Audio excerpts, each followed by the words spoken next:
It's funny because he's fat.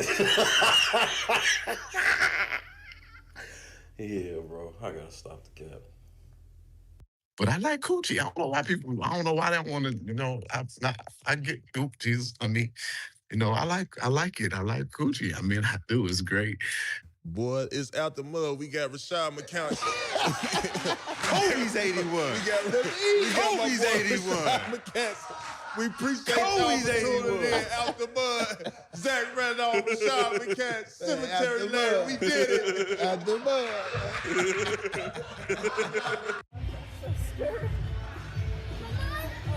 Stop bouncing me. Yay!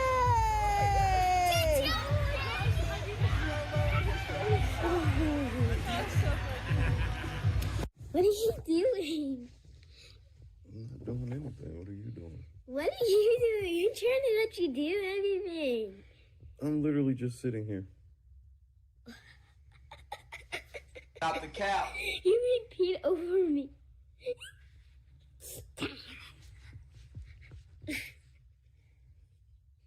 I'm so scared.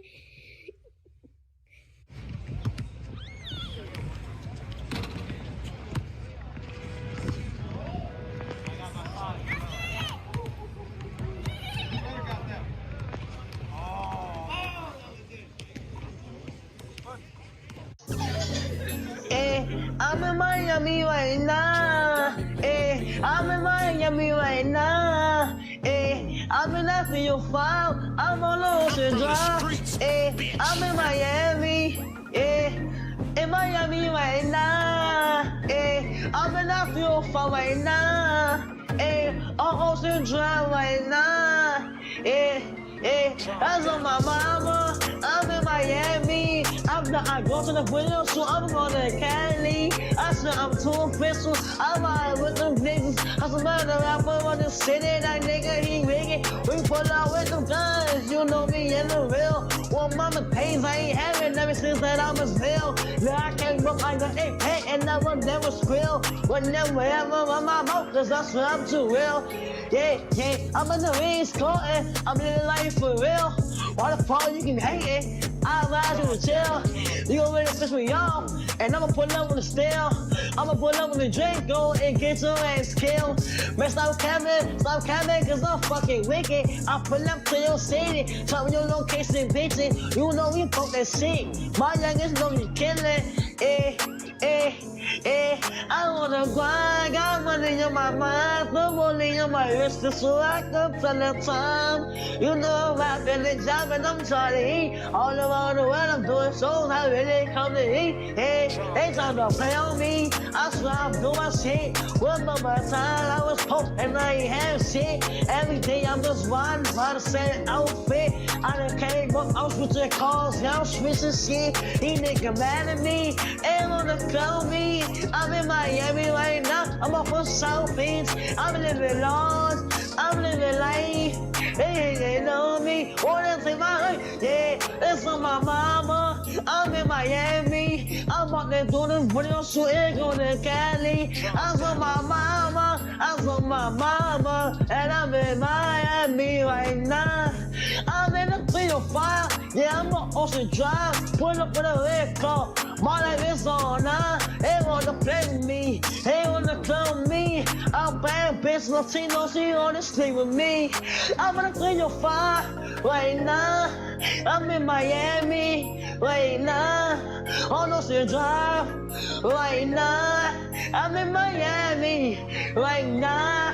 I'm in Miami. I'm in the 305. I'm in Miami. I'm in the 305. I'm in Miami. I'm in the 305. I'm in Miami. I'm in the 305. I'm in Miami right now. Yeah, I'm on Ocean Drive. I'm in Miami right now. Yeah, I'm on Ocean Drive. Yeah, and the front car.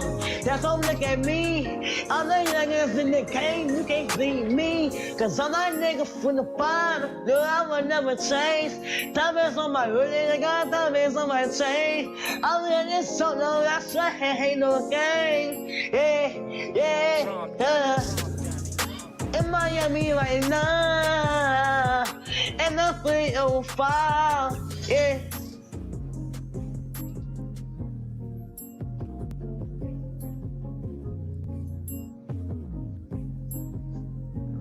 I'm from the streets, bitch. Bro, this ain't it, dog. What? That was pain I was spitting. The depressed music is in. Listen, you really want to pop? Diss somebody. Oh, yeah. People love beef. But who could I beef with? Oh, yeah, I got somebody in mind. DJ Pooh, start that beat up, homie. Bitch, what you thought I forgot? I'm grown now. You think just because I came out your womb, your slew-footed ass can tell me what to do? Hell no, you got something else coming. In 03, you embarrassed me when you caught me and my friend smoking. Your big ass walked up, built like a fridge with the doors open. When I was a kid, she made me wear a helmet when I rode my bike. Woman had me in that ghetto school when she know my ass couldn't fight. You keep cutting the beat off, man. What's up? Bro, you making a diss track about your moms? Yeah, what's wrong with that? The woman that raised you? Hold on now, she wasn't always there. She used to work 2 jobs and come home late and cook dinner for me. Talking about I gotta clean the kitchen. Talking about she too tired to clean the kitchen because she been working all day trying to support this family. Ain't nobody told your goofy ass to get 2 jobs, mama? What? Hey, I'm not a street nigga.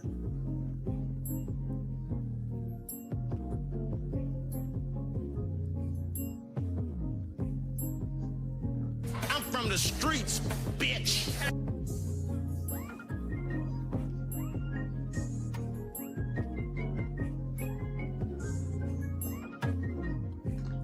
Late night crew.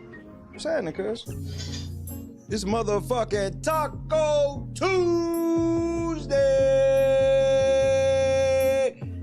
And I still can't have a fucking taco shell. You know how long it's been since I had my favorite, a crunchy shell taco, bro? Do you know how long it's been? I'm sure you don't care. Everybody else, say what's up to your motherfucking boy.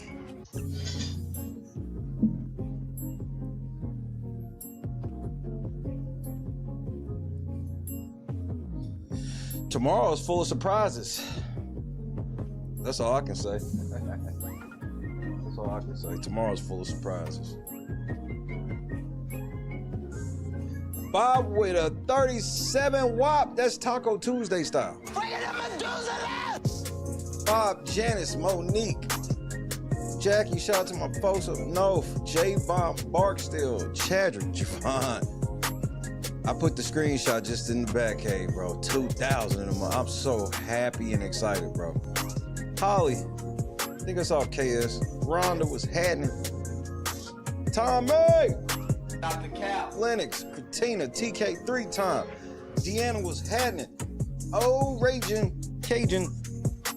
Mish! We almost there. I'm so excited. So excited.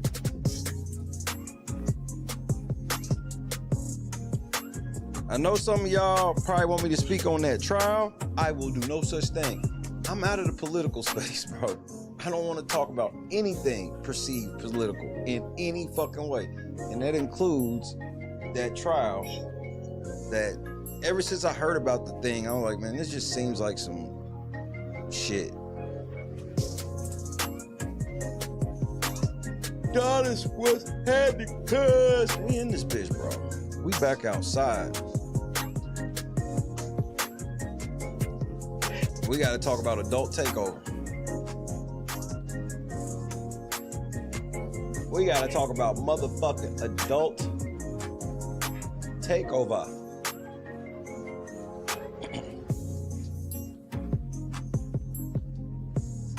This shit crazy.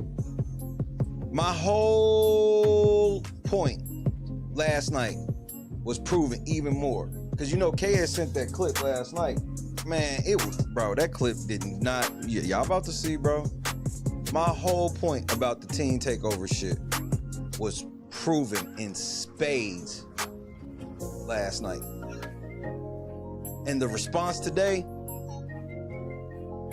Hashtag Shay was right.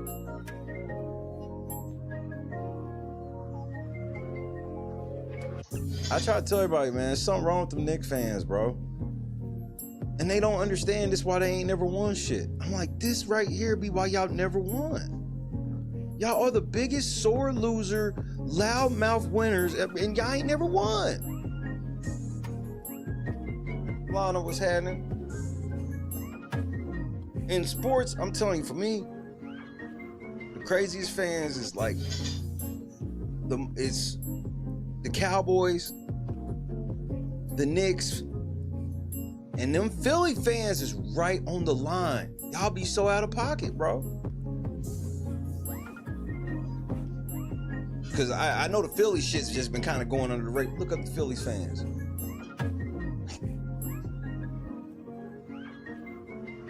Something wrong. Something a little extra in these fan bases. Just a little extra. A little extra. The ultimate adult takeover. Nah, I can't say that because from what I heard, that was only like once. First of all, I don't think people understand what the word takeover means. That was the ultimate takeover attempt. That was the dumbest shit ever.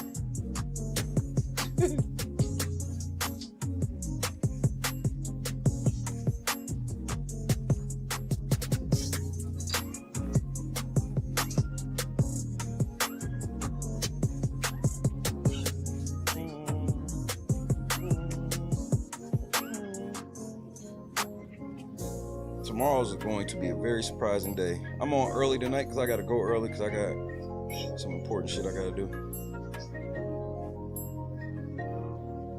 Shout out to everybody. We are at 140 left on the or 140 total on the transition goal. And we got to hit a couple things about Team Takeover again tonight because you can't even make up the videos that popped up overnight and today.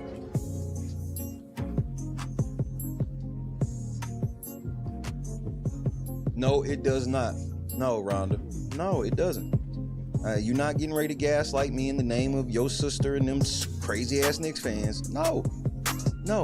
This is literally, factually not true.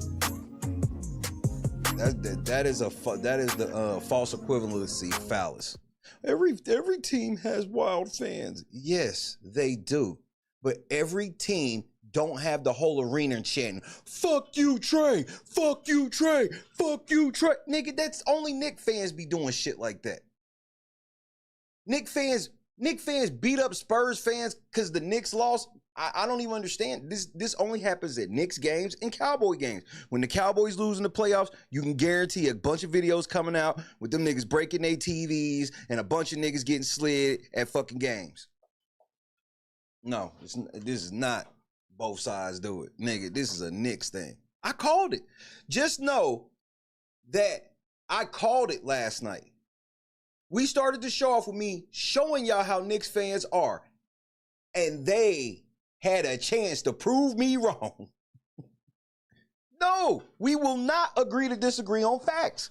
That is something you will never get me to do. The facts are in. This does not happen with any other fan base. What other team chants fire Dolan?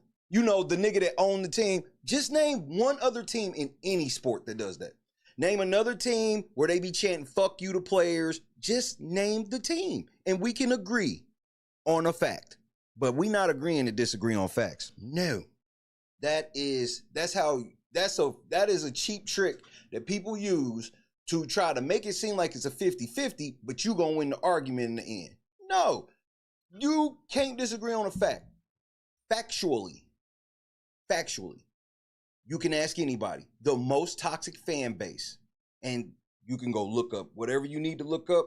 I can pull up whatever you want to pull up. It's known. Everybody knows this. But don't worry. Don't worry. I've brought tons of proof. I brought a shitload of nigga. When I tell you I brought a mountain high of motherfucking proof.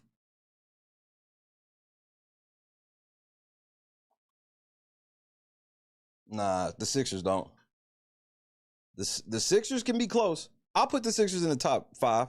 I might even put the Sixers fans in the top 3, but no, the Knicks fans by far. It's not even close. Just like in football, it's the Cowboys fans by far. It's not even close. The Knicks. Here's how I'll prove to you what the Knicks fans be on and the Cowboys fans be on. The Cowboys ain't won a fucking championship since the fucking 90s.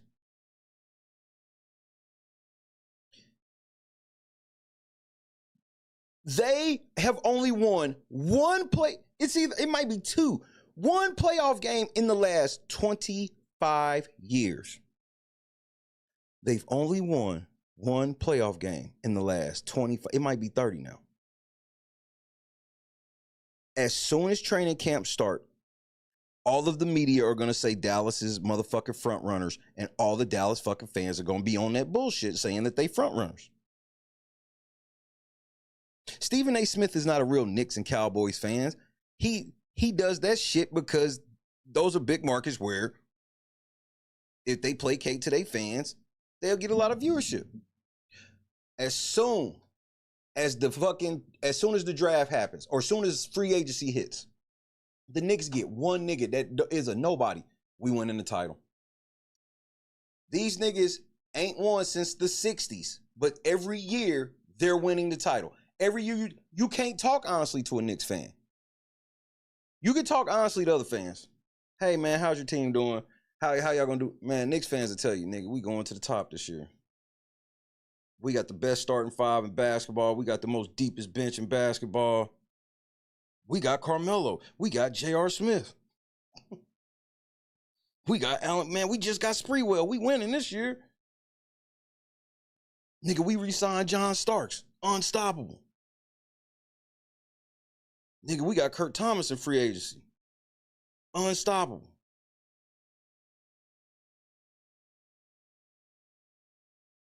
Here go them crazy Cowboy games. Trump fell asleep in the game. I know you fucking lying. I already got a Trump clip in the motherfucker shit. Cause you know, man, that nigga warms my heart.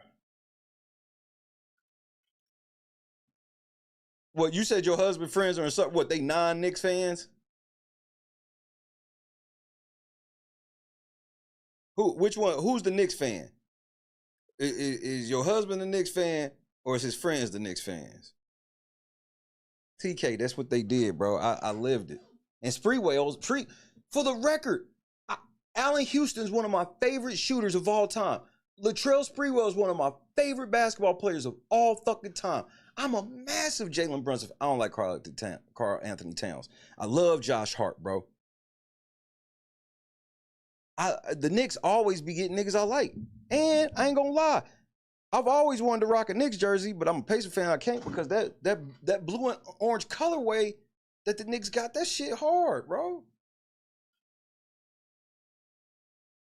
His Knicks fan friend, I know they be on some bullshit. I was lucky growing up in Indianapolis. There weren't Knicks fans around because like Knicks fans had to be like quiet. You couldn't just be out. Like, they're not like you get beat up, but like you was getting shouted down in any argument. But I got so many Cowboys friends, and it is unfucking bearable. And then being an Eagles fan makes it that much worse. Man, they are so unbearable. That's why I miss Josh. Josh was the only fucking Cowboys fan I ever met in my life with common sense. Where he say shit I say, be like, because like we lose a game, like the Eagles lose a game, I'm telling you straight up, we got to fix this. We got to fix this. We got to get some better blocking for Jalen Hurts. We got to do this.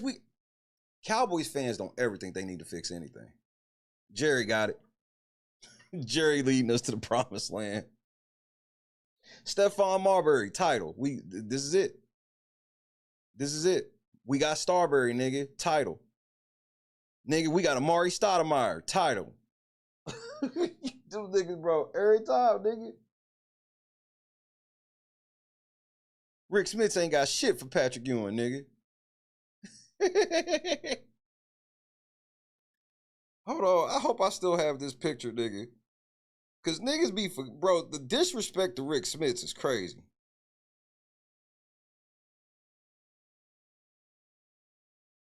The disrespect to Rick Smits.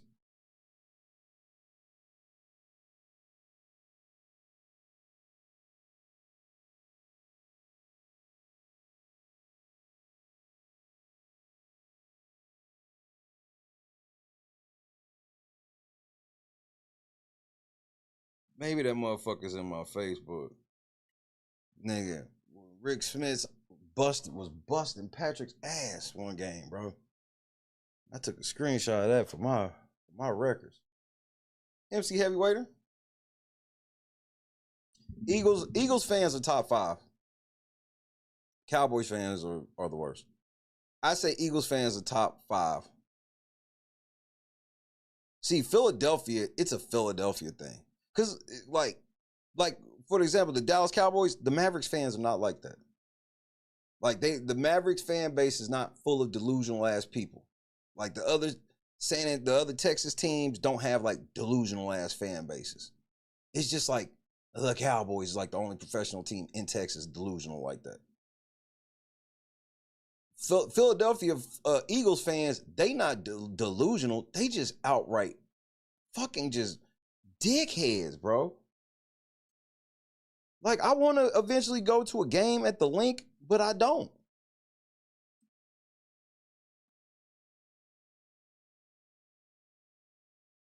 Well, just for the record, common sense, all stadiums have that. Every stadium has a jail lockup, just so you know. Which is part of shit we gonna get on tonight. What am I gonna listen to before I go to work? What kind of mood am I in? Man, I got it. Oh.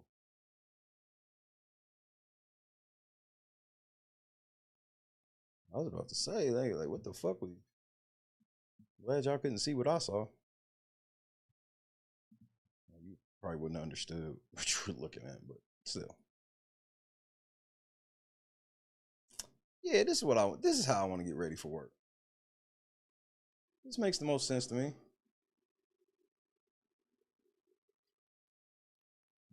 Yeah. Hit that like button and get the fuck out, nigga.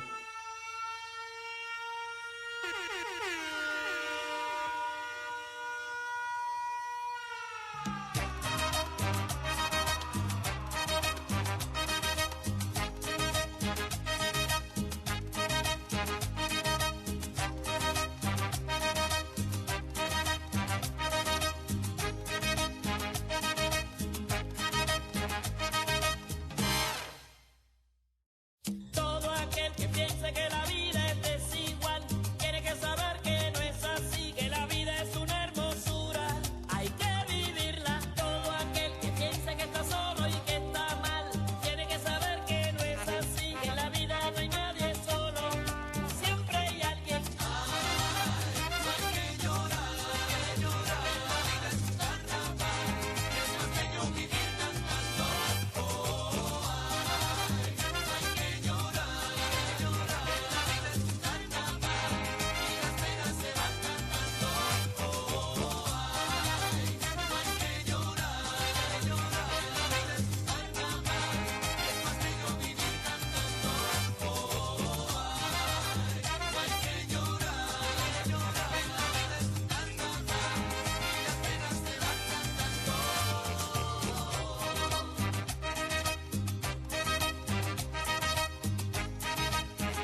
Chuck.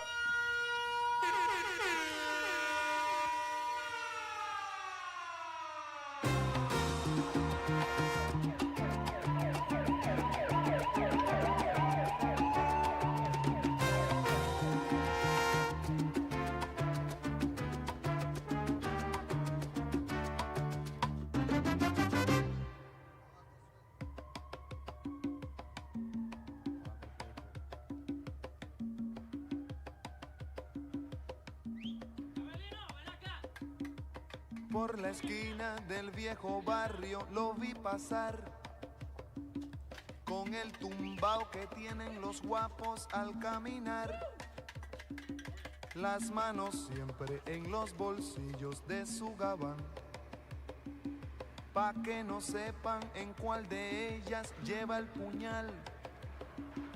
Usa un sombrero de ala ancha de medio lado y zapatillas por si hay problemas salir volado. Lentes oscuros pa' que no sepan que está mirando, y un diente de oro que cuando ríe se ve brillando. Como a 3 cuadras de aquella esquina una mujer va recorriendo la acera entera por 5ª vez, y en un zaguán entra y se da un trago para olvidar que el día está flojo y no hay clientes para trabajar. Un carro pasa muy despacito por la avenida, no tiene marcas pero todos saben que es policía. Pedro Navaja, las manos siempre dentro del gabán, mira y sonríe y el diente de oro vuelve a brillar. Mientras camina pasa la vista de esquina a esquina, no se ve un alma, está desierta toda la avenida. Cuando de pronto esa mujer sale del zaguán y Pedro Navaja aprieta un puño dentro del gabán. Mira pa' un lado, mira pa' el otro y no ve a nadie. Y a la carrera, pero sin ruido, cruza la calle. Y mientras tanto en la otra acera va esa mujer, refunfuñando pues no hizo pesos con qué comer. Mientras camina del viejo abrigo saca un revólver. Esa mujer iba a guardarlo en su cartera pa' que no estorbe. Un 38 Smith & Wesson del especial que carga encima pa' que la libre de todo mal. Y Pedro Navaja, puñal en mano, le fue pa' encima. El diente de oro iba alumbrando toda la avenida. Quiso fácil, mientras reía el puñal le hundía sin compasión. Cuando de pronto sonó un disparo como un cañón y Pedro Navaja cayó en la acera mientras veía a esa mujer que revólver en mano y de muerte herida. Ay, le decía, yo que pensaba, hoy no es mi día, estoy salado. Pero Pedro Navaja, tú estás peor, no estás en nada. Y créanme gente que aunque hubo ruido nadie salió. No hubo curiosos, no hubo preguntas, nadie lloró. Solo un borracho con los 2 muertos se tropezó. Cogió el revólver, el puñal, los pesos y se marchó. Y tropezando se fue cantando desafinado el coro que aquí les traje y da el mensaje de mi canción. La vida te da sorpresas, sorpresa te da la vida, ay Dios. La vida te da sorpresas, sorpresas te da la vida, ay Dios. Pedro Navaja, matón de esquina, quien a hierro mata, a hierro termina. La vida te da sorpresas, sorpresas te da la vida. Maleante pescador, balanzuelo que tiraste, en vez de una sardina, un tiburón enganchaste.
Cuando lo manda el destino no lo cambia ni el más bravo. Si naciste pa' martillo del cielo te caen los clavos. La vida te da sorpresas, sorpresas te da la vida. En barrio de Mopo, cuidado en la acera.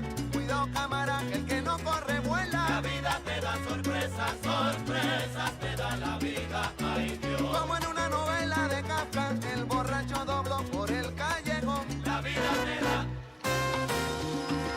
En la ciudad de Nueva York, 2 personas fueron encontradas muertas. Esta madrugada, los cuerpos sin vida de Pedro Barrios y Josefina Wilson de dirección.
I might as well give y'all my favorite mariachi band performance. Wyoming gal, that's great to hear. I just got out of a briefing myself.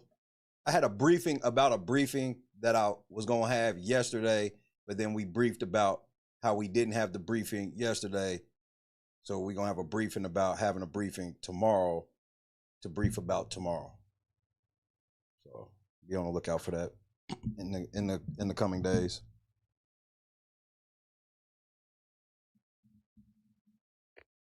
Tactical nuke incoming!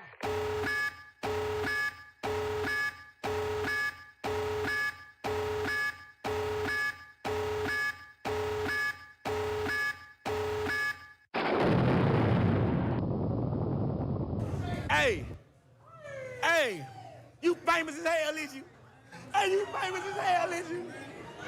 Hey, no, you didn't go all the way out, though, all out. Man, no, you just nigga. Squeeze it right up, right. Go down. No, go up. No, I'm talking about the handle. Right there. Oh, yeah, okay. This nigga done go out. Bro. What's up, baby? For the people that don't know, tell them who you is. For the people who... y'all. Get their attention, bro. Hey, silencio. Silent. Mi nombre es NFD, a.k.a. Timothy Hernandez. Hey, bro, I was scrolling through your video, I could not scroll through the internet without seeing you up there, man. I'm talking about, bro, listen. Hey. Yeah. Bro, I didn't think it could get no bigger, no better. Yeah, man. I saw you come up here with 15 people. I have to hire mine, but we still here, though. I hired mine. That's still low. Hey, what you want today, though? Man, I'm on my new shit, man. New Fuego. It's new? It's new. Is that really gonna play this shit? Yeah. Well, let's go. Let's go. Let's go. I gotta see. Brazil, Costa Rica, Chile, Venezuela, Cuba, Colombia, Guatemala, El Salvador, Puerto Rico, Dominican Republic, Spain, Texas. You better dance too. Muy caliente, I'm so fuego. Muy caliente, I'm so fuego. You play with my money, that's no bueno. I know. You get hit with that fuego. I'm fuego. I'm so fuego. Repasado, maybe blanco, maybe anejo. Hasta luego. She do what I say, so you said por qué? Cause I'm fuego. I like Tajín and I said my horchata. He don't have my money, we catch him mañana. They talking shit, I don't care for the caca. We split his coconut, pina colada. Bad little mama and she call me papa. My money not funny, I make her go ha-ha. She call me papa, no call me papi. I look in her eyes and say, I key, yeah. Talk to the sister, I talk to the friend. Talk to the friend, I talk to the friend. They talk about nada, I go to cousin. We have problemo, I'm calling Diego. I send them they queso, no mano y mano. It's okay, I got that fire. You see Diablo. Fuego. Muy caliente, I'm so fuego. Muy caliente, I'm so fuego. You play with my money, that's no bueno. I know. You get hit with that fuego. I'm fuego.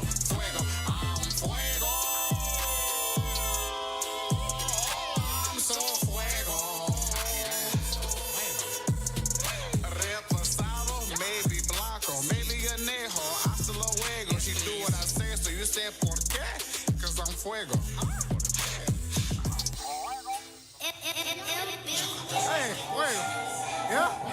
Yeah. Don't act like that nigga didn't kill that shit. If you tell me that nigga didn't, you a hater.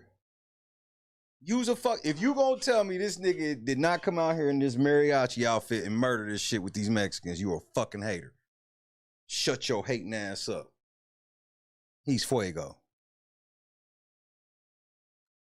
Boy, I'm so fuego.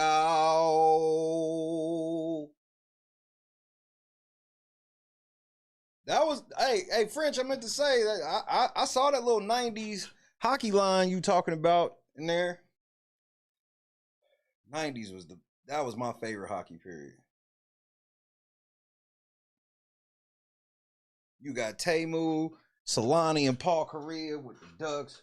You got that motherfucking Shanahan line with the motherfucking Sergey and the rest of them niggas in Detroit.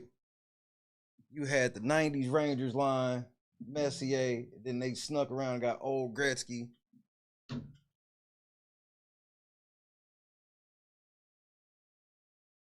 Bro. Then you had Patrick Waugh and all of that, bro. The defensive geniusness of the Avalanche.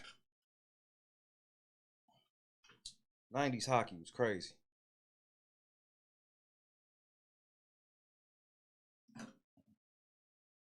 '90s hockey. Oh, I love 90s hockey. Jeremy Roenick now, bro. Yeah, man. Chris Chelios.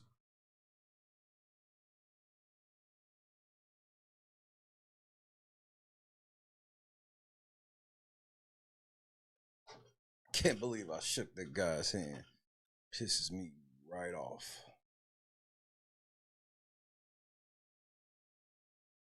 People really don't know that hockey is legit my second favorite sport after basketball.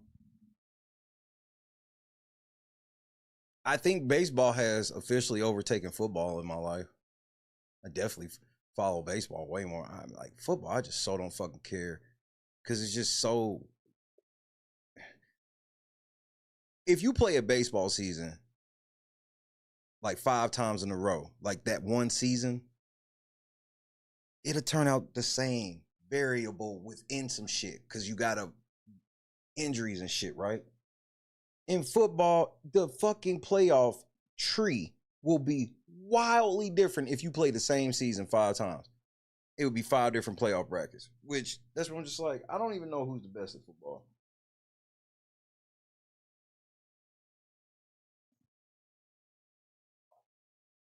Awake, what's happening? Tomorrow's a massive day, y'all. I want to tell y'all so bad, but I'm gonna tell y'all when I finish.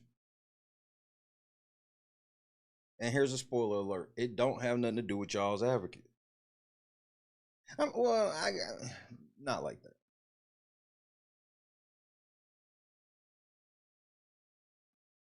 Man, hockey ain't nothing but basketball with a goalie.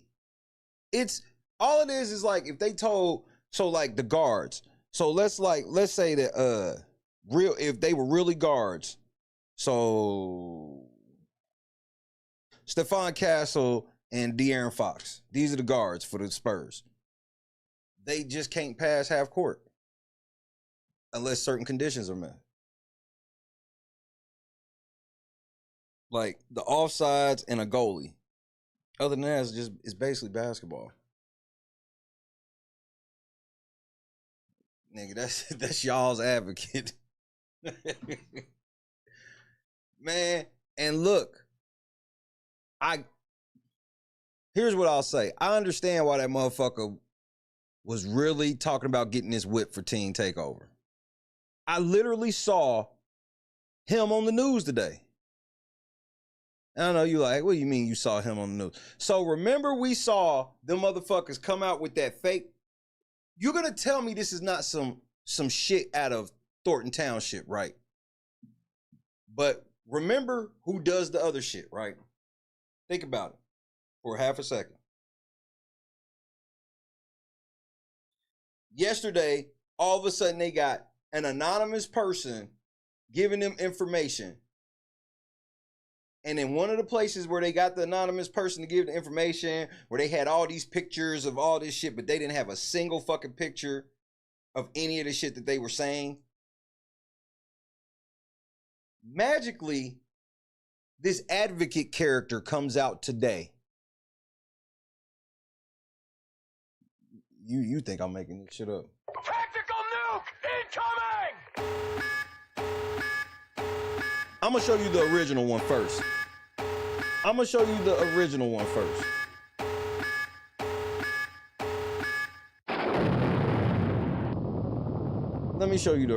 first before I play that one.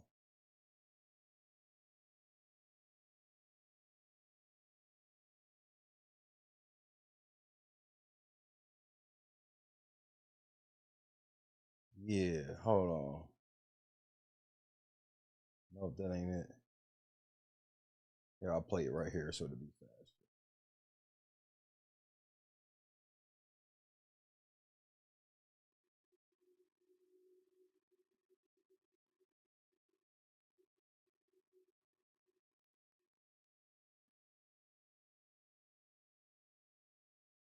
Peninsula, a Newport News parent says they witnessed a teen takeover. During that time, they say teenagers got into fights and some were even placed in handcuffs. 10 on Your Side's Ethan Krause has the story. A parent here in Newport News is urging other parents to check in on their kids after what she described as a chaotic teen takeover taking So y'all remember this shit from last night, right? place here in City Center last night. According to the parent, who wished to remain anonymous, hundreds of teenagers were seen gathering at City Center in Newport News last night. I was dropping my daughter off so she could go to the movies with her friends. It was massive kids, like hundreds and hundreds. The parent says flyers promoting the takeover could be seen on social media. She said during the event, police peacefully attempted to get those who showed up to go home. The police were really... See, the other nigga would be doing this shit too, but he can't. Because he can't go into Chicago. He can't go to Chicago. Trying to just diffuse situations, just to get them to like walk on or go head home. Like they were quite respectful for those kids. I was very much amazed. They were patient. They knew that they were kids. However, she went on to say she saw multiple teenagers getting into fights and that she did witness a few of those teenagers being arrested. And the crazy thing is they might have gave her like $50 to say this. By police. It was really bad.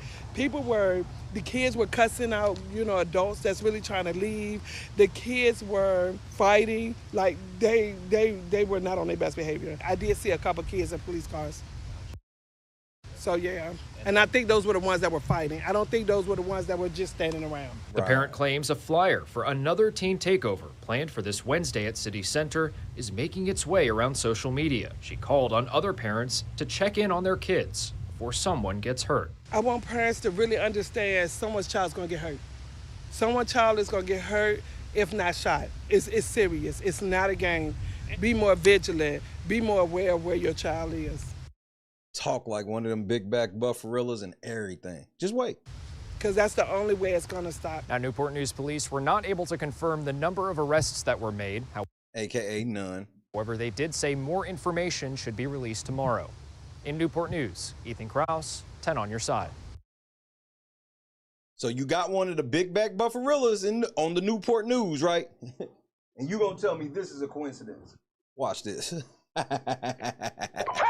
Watch this. Incoming!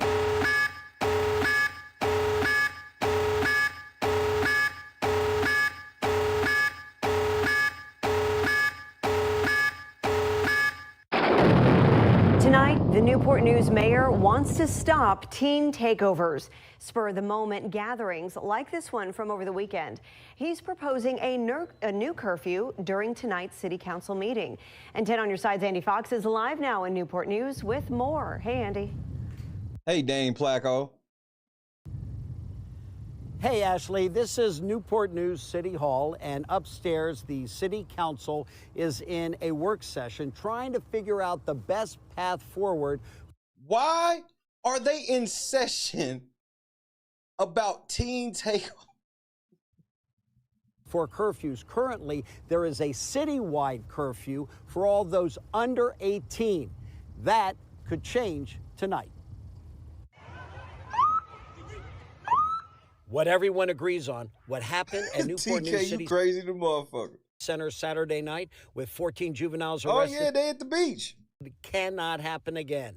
This mother does not want to be identified. The kids were... So now we back to the big back buffarilla again. Fighting, like they were not on their best behavior. I did see a couple kids in police cars. Let's not do this. Let's not do this. That's what she sounded like to me. I hear the exact same twang in the voice. Mayor Philip Jones. We're not going to have 300 youth just rob. And who is the fucking mayor? This is y'all mayor? This is y'all mayor? Oh no! Zesty and everything. Oh no, this is if a motherfucker got. This nigga became Mayor Dalton. Just stop it, bro. Listen to this zesty nigga. I don't give a fuck what you say.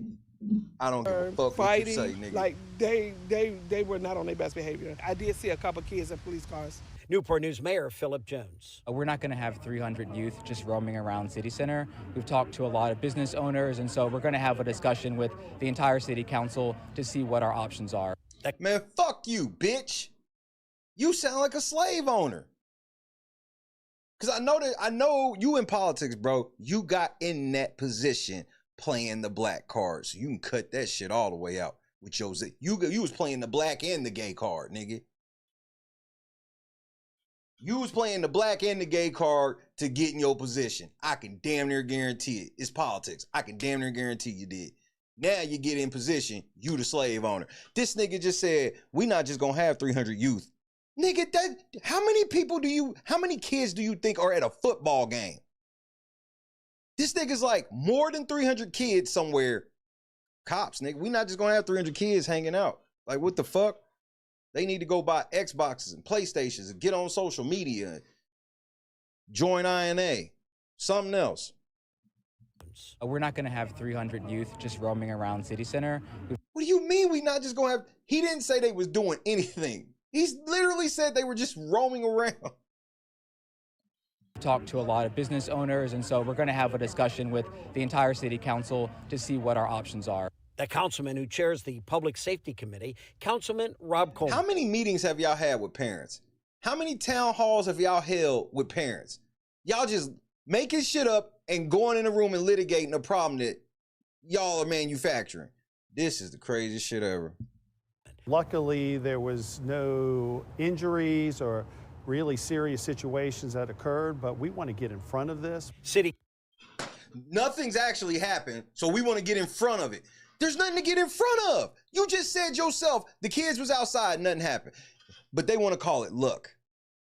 Well, it was luck. We saw the kids out there and luckily nothing bad happened, but next time we need to pepper spray them.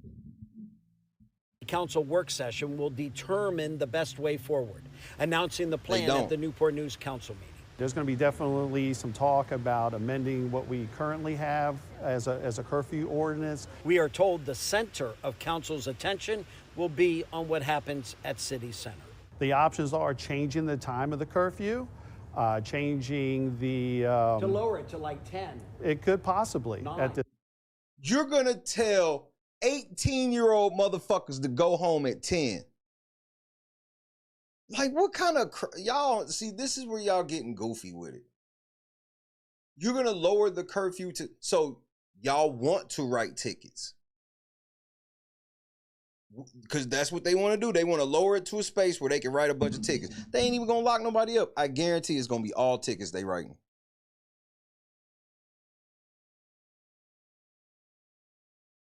What if... Bro, when you 17, you could become... You understand they could just hit you coming home from work on some curfew shit. You could be working at Taco Bell, McDonald's, some shit, get off of work just normally and then hit you on some curfew. No, y'all niggas can't be trusted with this type of shit. And y'all doing it for no reason. It'd be different if y'all came to the table with a reason. Y'all don't even have a reason. Y'all like, well, the way the curfew is now, we got lucky ain't shit happen. So we need to lower it to make sure. How the fuck does if nothing's happening right now, how the fuck does lowering the curfew guarantee that nothing happens? Like, that doesn't even, there's no correlation. At this point, yes. Our curfew was 1 a.m. Our curfew was 1 a.m. in Indiana. And that's like the skating rinks and shit. That's what time them shits close. Motherfucker go home. It's like, yes, motherfuckers will hang around the parking lot for a second. Everybody go home. Like, I just find this type of shit weird, especially for what we getting ready to watch. Absolutely. And those are probably the biggest options that we have. We want to make sure that people feel safe in the city. City Center has a remarkable vibe. Fountains, parents with their kids. It's nice, and the city wants to keep it that way. Someone's child is going to get hurt, if not shot. It's serious. It's not a game. Be more vigilant. Did y'all pay that bitch? Did y'all pay this bitch to say anything? this anonymous parent that, no, why the fuck would she be? It doesn't even make sense. Y'all saying she's a parent so that gives her some credibility. Look, man, I worked in local media, bro. I know all of y'all little bullshit ass tricks. That's why you say she's a parent. But then when you actually think about it, it doesn't make sense. Where the fuck were your kids? Why are you out watching other people's kids at night and not watching your own? Who got your kids?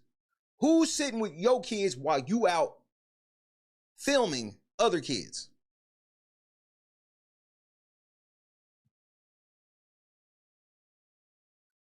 And as you can see, there goes a Cadillac. I'll talk to you soon. Love you. Gray, what's happening? We back outside. Be more aware of where your child is. Newport News resident Yvonne Brooks knows what happened out here Saturday night. There's a zero tolerance for the unruliness, because what it does is it creates an environment where businesses don't want to stay open, and we But where have you seen this? don't have safety, so the people are not coming out spending money, so it's bad for It looks like everybody's out spending money though. everyone. And we are not alone. Adrian McFerrin sees it across the country. I do watch. Oh, he saw it across the country. This white man. Let me guess how he saw it all across the country. Watching your channel.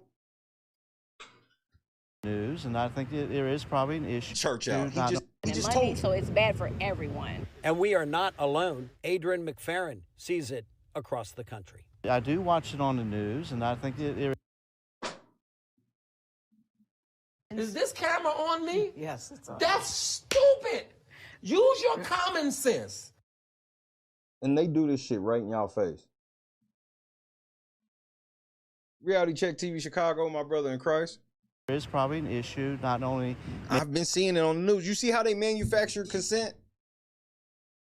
This newscaster tells us, you can even believe him because this guy said he's been seeing it all over the country. Where you see it all over the country from? I've been watching the news and they...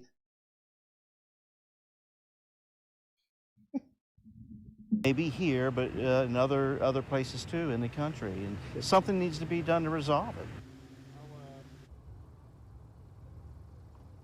Yeah, now that curfew is 11. Why the fuck was you holding your hands like that, bro? Other places too in the country. They are robots for real. Something needs to be done to resolve it. Like, what the fuck is he doing? Yeah, now that curfew is... They like robots, bro. They are literally like fucking robots, nigga. Is other It's places like a damn, too in the country. straight up NPC, Something needs to be done J-Rock. to resolve it. Like, this nigga stuck at the loading screen, nigga. He was trying to change his outfit and motherfucking shit froze. For those with, yeah, we gonna pause for 5 seconds for those with still photography.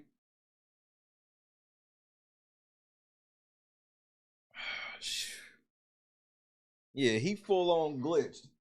Newscasters glitch a lot. Yeah, he's a tad laggy or something, bro. Yeah, now that curfew is 11 p.m. for all those under 18. My colleague, Markeisha Jackson, she will be here and she will have the... And what you do, you smash that finger in the car door? Damn, you tore that finger up. results of what the city council announces when they get into the full session at 7 p.m. Look for her report at 10 and 11. In Newport News, Andy Fox, 10 on your side. Just everything is a motherfucking, it's an emergency with these kids. That's why I remind everybody, it is an emergency with these damn kids. Let me make sure it ain't no other one from today popped up. Because I saw that shit pop up today. Oh yeah, this one did. Almost missed it. Teen takeovers have some cities on edge. Serious violence. Y'all are public broadcasting, bro. You can't even trust PBS, nigga. Violent and chaotic teen takeover trend. The latest in a string of violent melee. Here we go with this random clip of some fight in a restaurant that they keep saying is a teen takeover when there's like 3 fucking people in there. Apparently 3 to 4 people got in a fight and everybody left out because why would I get in this? Bro, this shit grosses me out so much.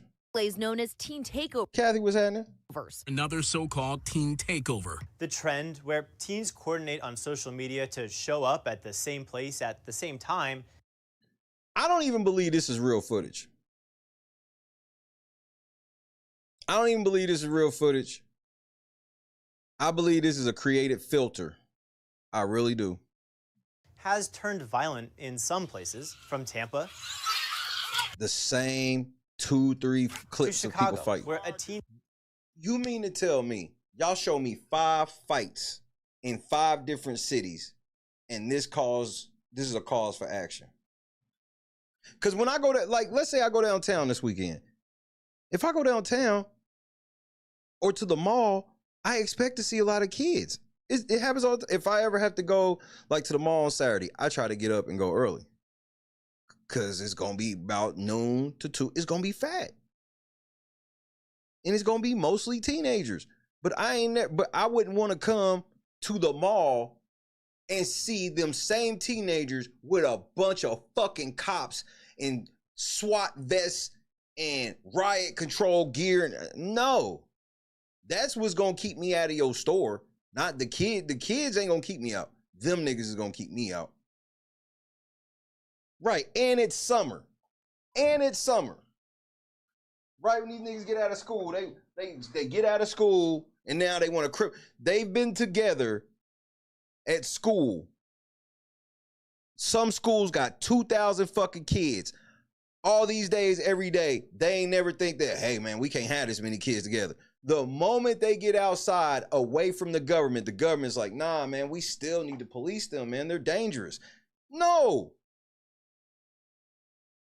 Drove his car into a group of police officers, injuring 5. Oh my God, he just hit a lot of police officers. But no, I want to see it. Just because I have learned enough of you local news niggas with the police and with the advocates and all this shit. Y'all niggas is dirty as fuck. I heard about this shit. Oh, 5 people. Who the fuck ran them over? We still don't know. I ain't seen the car. Nothing. They just say shit. And they never have to fucking prove it. And everybody takes it as fact. As fact.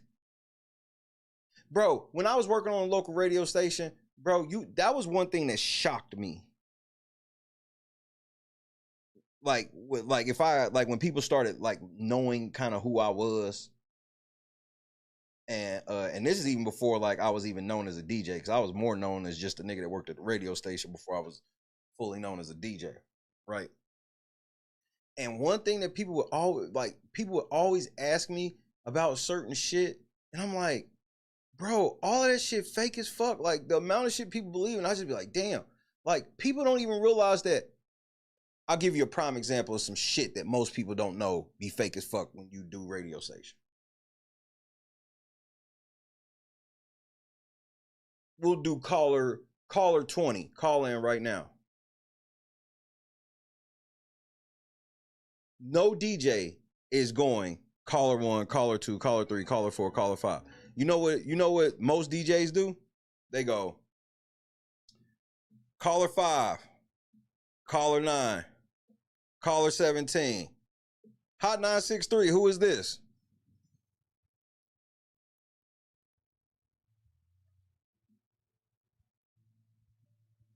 The higher the number, just the longer they're going to take.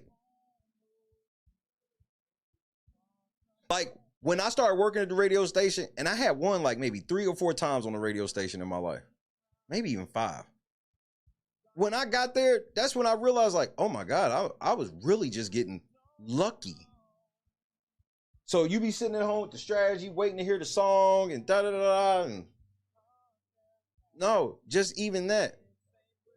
And it just, most skits, most stories are embellished and just theater of the mind, bro. But the news does it in the most sinister way.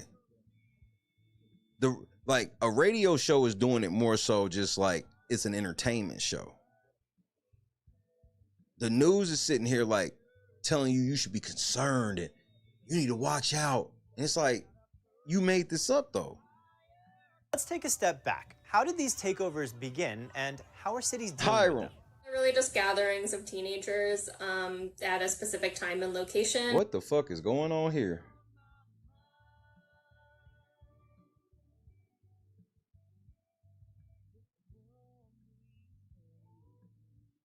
It seems like they're really just looking for places to have fun and socialize with their peers in the evenings and weekends. That's Lily Robin, Senior Research Associate at the Urban Institute. As school lets out for the summer, city leaders are concerned the takeover trend could spread.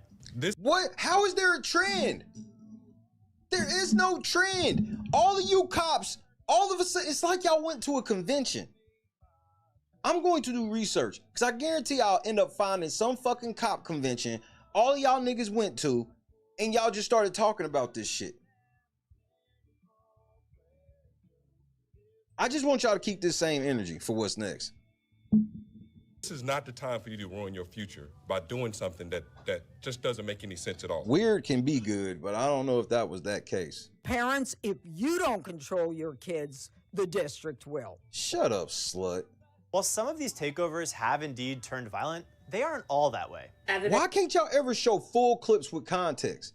Y'all be just showing like these most curated, very tightly edited, and all the news stations use the exact same tightly edited clip.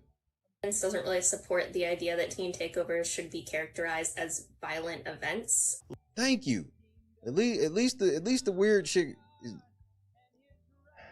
Man, can you be anonymous? Large gatherings do inherently increase the risk of crime, so cities are trying to figure out how to respond. Yes, Mish, that's how they gonna do. So think about this. Let's say all the kids come out of a movie and go, let's all go eat at so-and-so.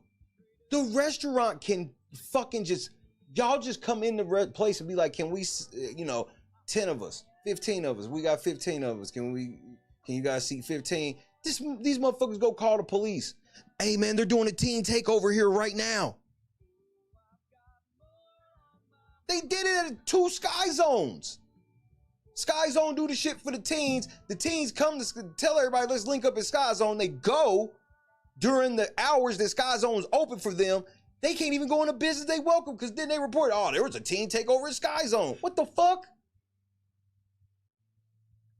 Like anticipating crowds and increasing police presence. Looking at social media to see if an event is planned and then having police be deployed in response to it where the event will be taking place. But how to respond beyond that has become a political football, even reaching the Oval Office. One solution, enforcing or strengthening youth curfews. Remember, Tiffany tried that shit too. Tiffany ran her ass right to Georgia and was like, send the National Guard to Chicago. That's why I'm like, don't come back to Dalton and act like you really care about fucking Capri. Bitch, you tried to send the National Guard there on the kids. You literally asked for the white man to put military in the streets on the black kids. You did that, Tiffany. So we gotta keep that a beam. Y'all niggas been pushing this angle, and this is and it's getting ready to be a bipartisan thing, which lets you know what time it is. Curfew just means that at a certain time of the day, youth are not supposed to be outside. Some cities already have standing curfews for youth. Depending on the day, Atlanta's is at 11 p.m. or midnight. Chicago's 10 or 11 p.m. Washington, D.C. has gone a step further, creating new curfew zones in takeover hotspots. Curfew zones and takeover hotspots. There you go. This is where they start militarizing the ghettos. So when they got these zones and hotspots, that means in certain areas, there's not going to be a curfew. And those kids are going to be able to walk around. And those kids are going to be able to go to businesses. Those kids be able to link up wherever the fuck they want because it's not considered a curfew zone or a hotbed. Here we go. Here we go.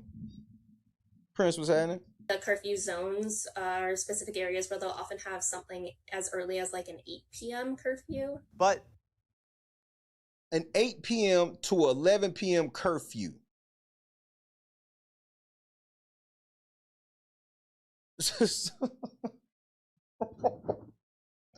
They hate kids now. They hate teenagers. Y'all better be careful with this. This is the shit that, remember, these motherfuckers is right around the corner from voting. And they already don't like y'all. Kids are growing up more likely to say fuck the government and politicians than ever. Because they parents and they grandparents and they great-grandparents is all fucked by you niggas. There's an issue. The research on youth curfews shows that they're actually really ineffective at reducing crime and victimization. Of course they are. Because just stopping the kid because they out don't mean they doing something crazy. Like, a lot of these niggas got jobs where they get off at 11 and 12. So I go to work, I get off at 10:30, and because I want you to understand, they want you to believe it's just going to be them approaching big groups. It will not be. They will approach you and claim you just came from a takeover. We saw you at this takeover, blah, blah, blah. Come here. The cops ain't gonna do that. The cops ain't gonna catch it. It's only gonna be groups that they fucking with. They ain't gonna catch no kid, no other kid, teen or something by itself ever and say you was coming from a takeover. That's never gonna happen. Come on, man. There have been arrests at teen takeovers on charges from disorderly conduct to gun possession. The presence of a large group of teenagers can increase risk-taking and can escalate conflict among them. But it's not typical in most cities that they're actually being arrested for curfew violations. For the majority of teens who perhaps just showed up because it was something to do, responding with police can have harmful effects on their mental health. Shout out to PBS. At least y'all, bro, I thought y'all was gonna go full mainstream. Or even escalate the situation. Increased contact with law enforcement can lead to a number of negative outcomes. Nigga, that's a toupee. Like reduced educational attainment, poor physical and mental health, and increased future offending. So what really works? First thing that cities should do is talk to the teenagers in their city and Mish, when I used to work at Chi-Chi's, we would get off of work and all go sit on the patio and eat.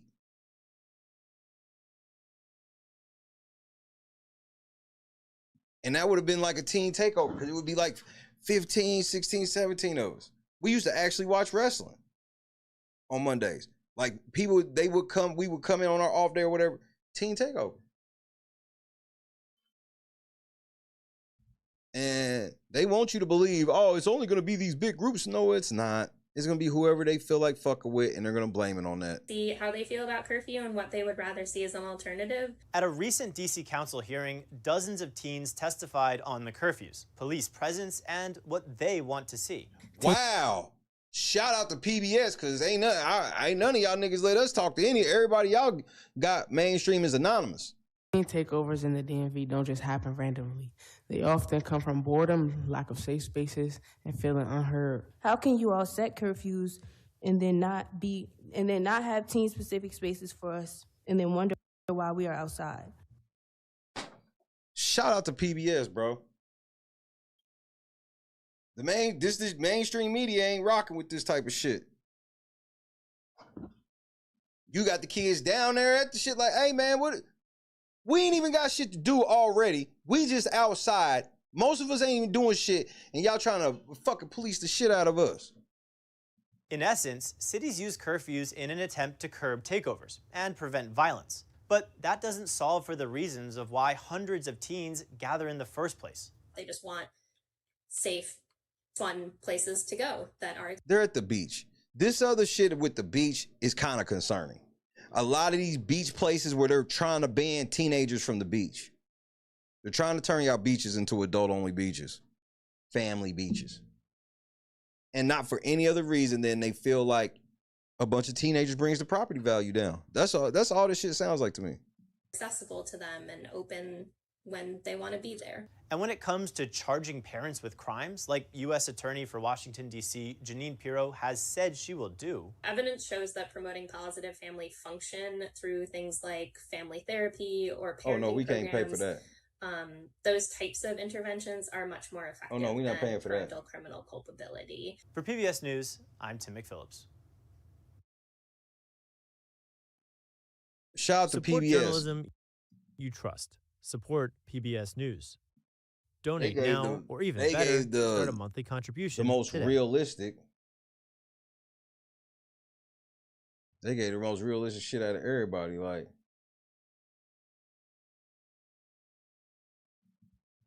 y'all niggas are trying to put these kids fast track to prison, all this shit, bro. Y'all niggas know y'all wrong.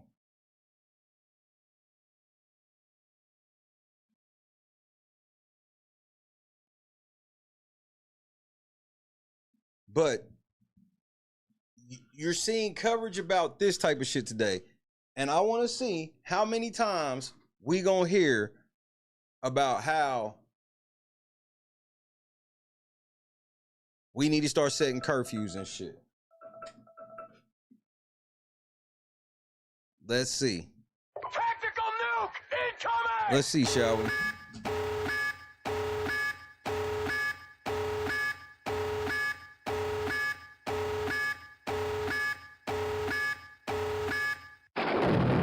He said the real PBS and not Ed. I agree. Well, after the Knicks lost last night, things just went downhill at one of the remote watch party locations. First of all, I need y'all New Yorkers to get ready. They tearing y'all city up no matter what happens. If y'all win, they gonna tear that motherfucker up. If y'all lose, they gonna tear that motherfucker up. They did not tear up shit here when the Thunder won. It was very celebratory. There wasn't no fights out there, none of that shit. I was out there. Y'all saw I was out there walking through the crowd for Game 7, after Game 7, and I was out there for the parade. I didn't see no static. They did say some gunshots went off near the park, but who knows what the fuck that was. People in a large crowd outside of Bryant Park ended up scuffling with each other and then with police officers. What does this mean for any future watch parties? Our Jay Dow joining us now live outside Bryant Park with more. Hey, Jay. Hi, Shirley. So things did not get completely out of hand, but they were bad enough that on a 30-minute or so video clip, we saw a police officer taking out a 30-minute or so clip. All the Team Takeover clips was like 2 seconds. pepper spray. We saw them officers scuffling with not protesters, but people who were just out here trying to have a good time. Yeah, they weren't. Yeah, make sure you don't call them protesters because NBA will fuck you up. Watched the game via this remote watch party, but we've said it before. There are always a few bad apples in the bunch, and what we. How come the kids don't get that same benefit of the doubt? Like we said, there's always a few bad apples in the bunch. See in this story is a lot of people who were intent on acting up. There was one person who tried to stop it all. Even he was unsuccessful. The question now facing the NYPD is how to prevent a high-energy New York Knicks watch party. Shut it down. Do them like you do the kids. Set a curfew. They can't come outside while the game's on. We catch you in Knick gear. We're going to assume that you just came from an adult takeover. So y'all need to set a curfew for at least 1 hour before the game to at least 3 hours after the game.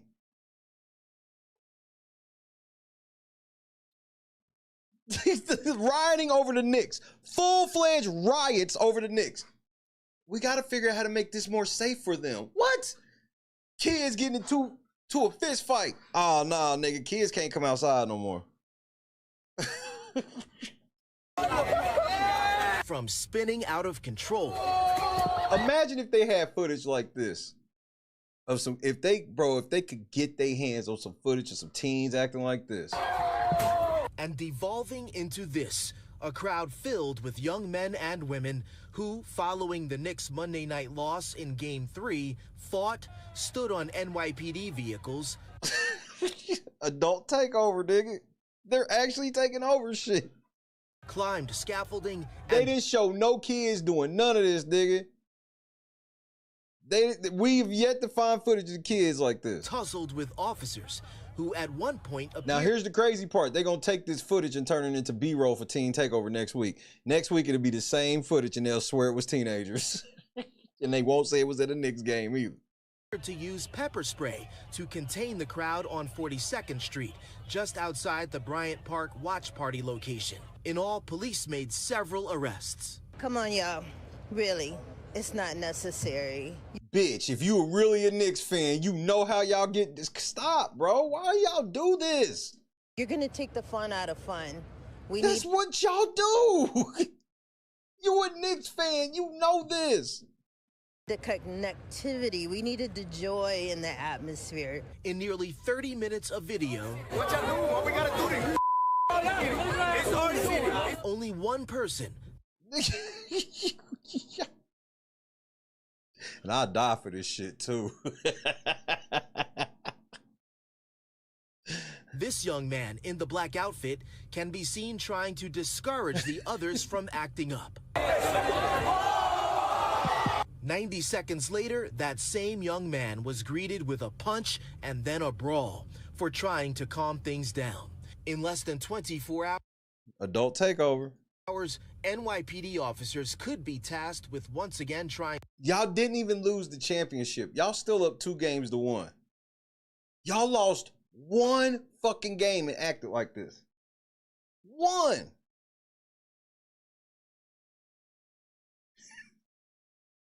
To keep the peace. If they lose game 4 tomorrow, nigga, I want you to know it's going to be worse.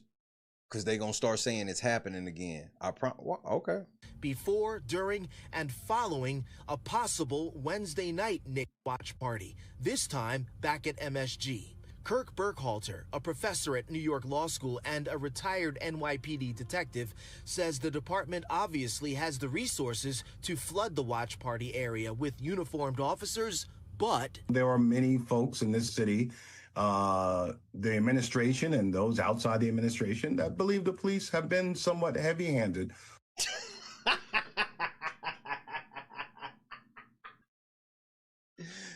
Now when it comes to sending the police down there to the Knicks fans, I mean, but the police already have been hard on Knicks fans. You can't make this shit up, bro. You cannot make this shit up. Over the past few years, and they're not necessarily fans of this tremendous police state-looking presence. But I think there should be a happy medium. No, we got to do the shit we do for Teen Takeovers, nigga. They need that Teen Takeover treatment. Spokesperson for Mayor Mamdani saying that last night's events were unacceptable and, quote, will not be tolerated. The president of the PBA, the largest union in the NYPD representing uniformed officers, was more pointed in a statement that he released, which reads in part, quote, last night was another shameful display from individuals who are more interested in brawling with each other, ripping up street signs, and hurling objects at cops than supporting their team. We know New Yorkers are passionate about these NBA finals, but police officers shouldn't have to endure a barrage of mayhem. Nigga, yes, the fuck y'all are. Bro, some of the cops are gonna tear up some shit. They Knicks fans too. After every single game. We are live yes, outside Bryant Park this evening. Jay Dow, Knicks 11 News. Yeah, win or lose, that is no way to behave. Bitch. Y'all Knicks fans, why y'all acting like this ain't the shit y'all be doing, bro? Like, this is, let me show you how fucked up these niggas were last night. You're not gonna believe some of this shit.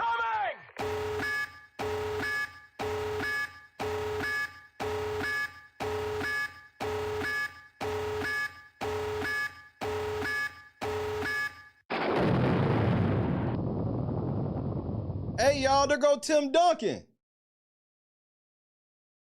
Following Game 3 of the NBA Finals, where the Spurs beat the Knicks in New York, any fan that was walking around with a Spurs jersey on, got attacked by Knicks fans, in particular these guys. Y'all done ripped this nigga jersey up and shit. Their jersey ripped off just to be stomped on, and other Spurs fans were actually hiding behind the NYPD. And here's what Spurs fans were actually hiding behind Look the at the NYPD. Knicks fans, nigga. And here's Nigga, y'all got Wemby over here hiding behind 12, nigga. Like adult takeovers, nigga. The nigga got to hide behind 12 with a Wemby jersey on. I told you niggas last night. Y'all thought I was being dramatic. You niggas thought I was being dramatic and over the top. I told you how these Knicks fans get down, nigga. Bro, this little white boy with this Wemby jersey on don't want no smoke. You can, bro, y'all ain't shit, bro. Stomped on, and other Spurs fans were like, yeah, nigga, bring your bitch ass over here. You just know. At this shot, you know when they pan over, it's about to be 45 fucking Spurs actually fans, hiding nigga. behind the NYPD. You pan over, nigga. Nigga, I see one nigga with a Spurs jersey. Here's what Wemby, Cat. Oh, two niggas. And this nigga's scary as fuck, nigga. Like,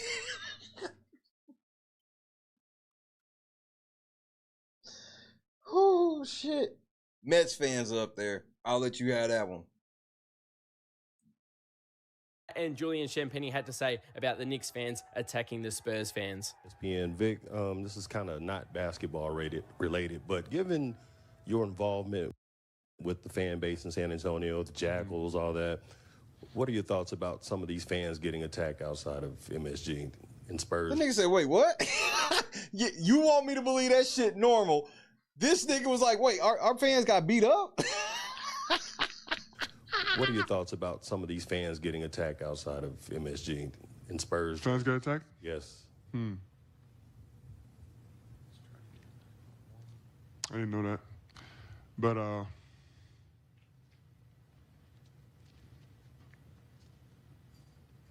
my thoughts, of course, is that shit, he's 7'8". I'm sure the mic stand don't go up that high. I mean, we can't forget it's a game. We're just playing a game out there. And I am all for, passion, but to the respect of each other, it's unacceptable. Carl, there's been some viral videos online with Spurs. Nigga, Carl already know. He hate playing there. Carl Anthony Towns, man, he'll tell you he like playing for the Knicks. Nigga, there's no way. Because the type of game he play, bro, one day they love him, next day they want to shoot his house up. The Knicks fans getting into altercations in the streets. What is your message? Nigga, Wemby legit 7'4", 7'5". He might be 7'6" for real, but I think they got him listed at 4. Message to NBA fans on being passionate about the NBA game, but also keeping respect. Because look, Carl Anthony Towns is 7 foot, 6'11". He get to sit in the mic like that, but when Wemby sit down, he has to pick that mic up out of his stand. For one another. I mean, the game is built off respect and passion. We want everyone to respect each other. We want everyone to enjoy basketball at its purest state. I mean, it's the NBA Finals. There's no better place to watch basketball. So, leave the physicality to everyone on the court. No, nigga. Call your fans out.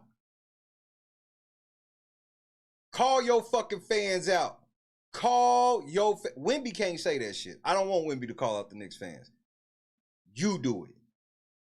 If you believe what you just said, Kat, you do it.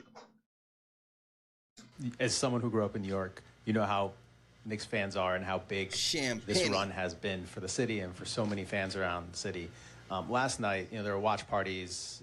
There was videos of even violence, rowdiness, some towards people wearing Spurs jerseys. There was even a video of someone kind of following and heckling Mitch and his family when you guys got here.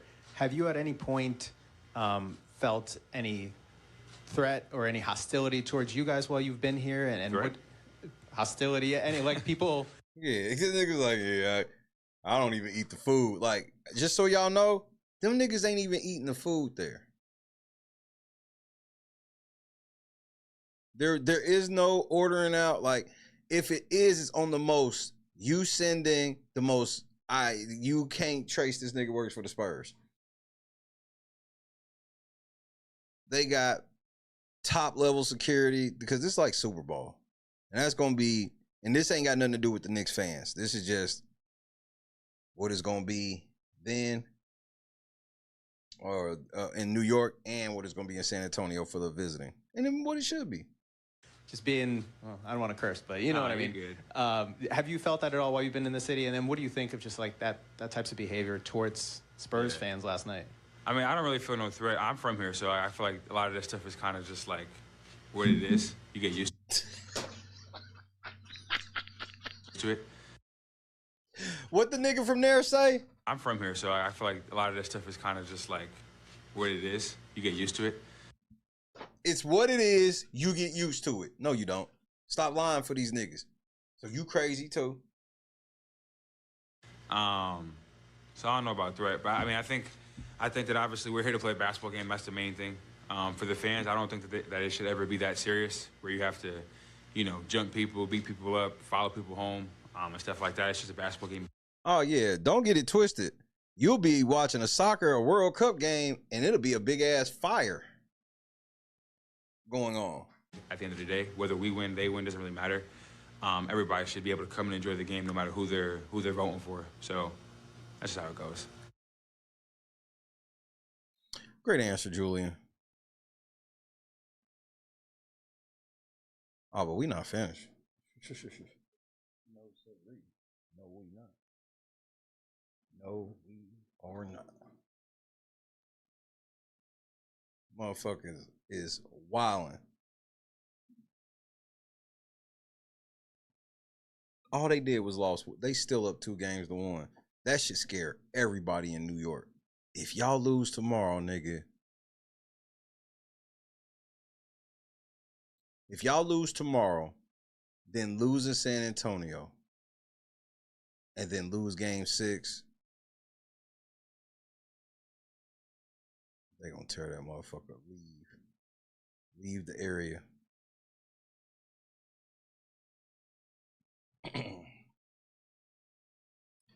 If the Spurs win this game right here, it's about to be Spurs in 6.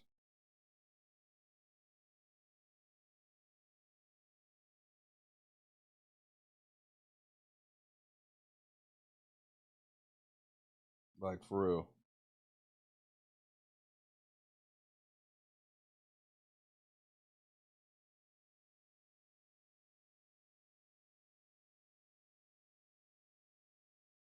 Like, man, what the fuck is this?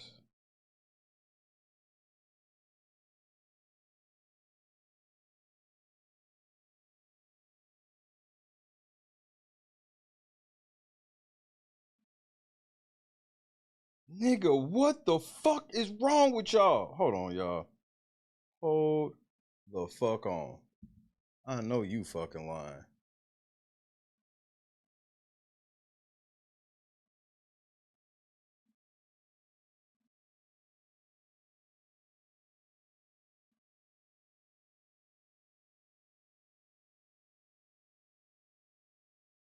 Hold on, Javon, what game was that? I missed you posting that game. I will be back though.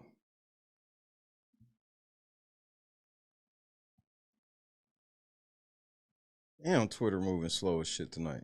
I can't stand fucking Twitter, bro. No shit ever. Here we go. I do like that though.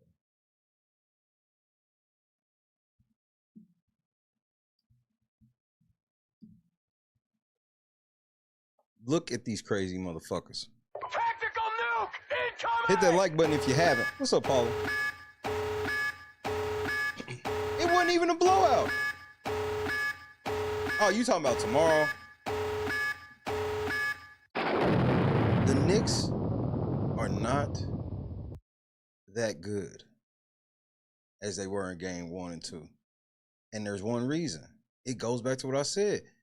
The real Karl Anthony Towns was playing last night. That's the Karl Anthony Towns you can expect for the rest of the series.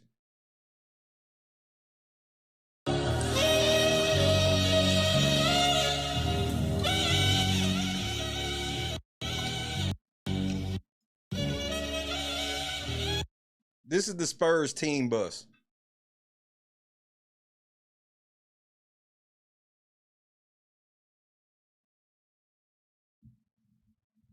This is what y'all niggas is doing to the Spurs team bus, bro.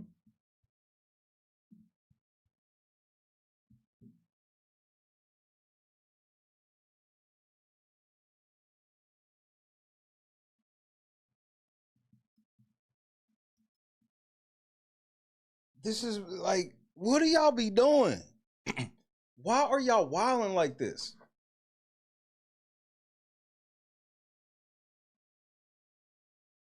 I just don't understand why y'all are wilding like this after one fucking loss. Y'all lost one damn game. I mean, bruh.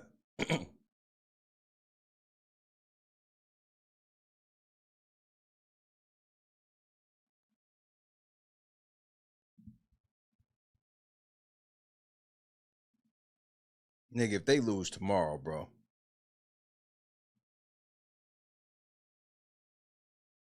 Y'all got the two. That's what made it crazy. The Knicks did what they were supposed to do.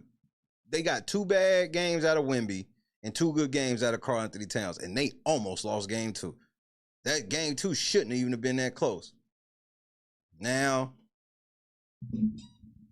y'all lost after y'all finally got Josh Hart. Bro, it just... As somebody that studied this shit, I know the Knicks are still up 2-1. I know they got a home game. I ain't gonna lie to you, my nigga. This shit don't look good for them. Because I know how the Knicks are built. And the way they starting to guard Brunson. Brunson took 25 tough-ass shots last night. and those 2 threes that he hit from deep over Wemby, y'all counting on that every game? I wouldn't. But I'm a party pooper when it comes to this shit because I look at it differently than most of y'all niggas.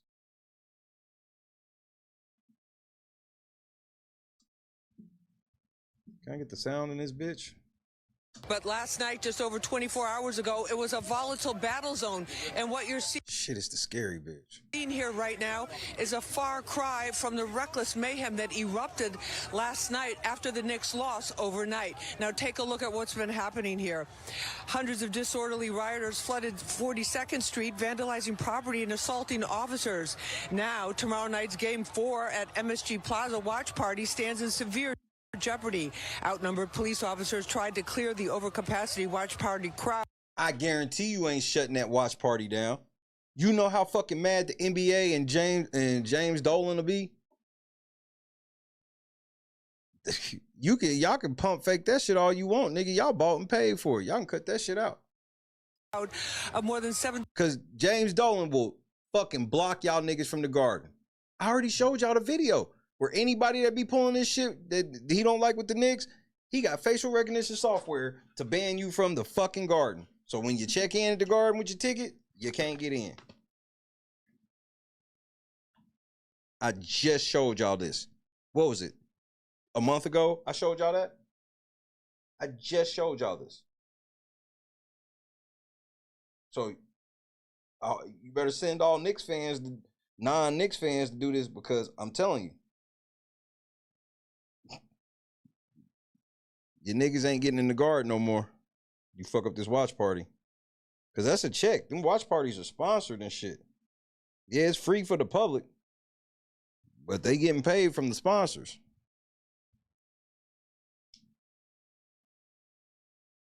Thousand people.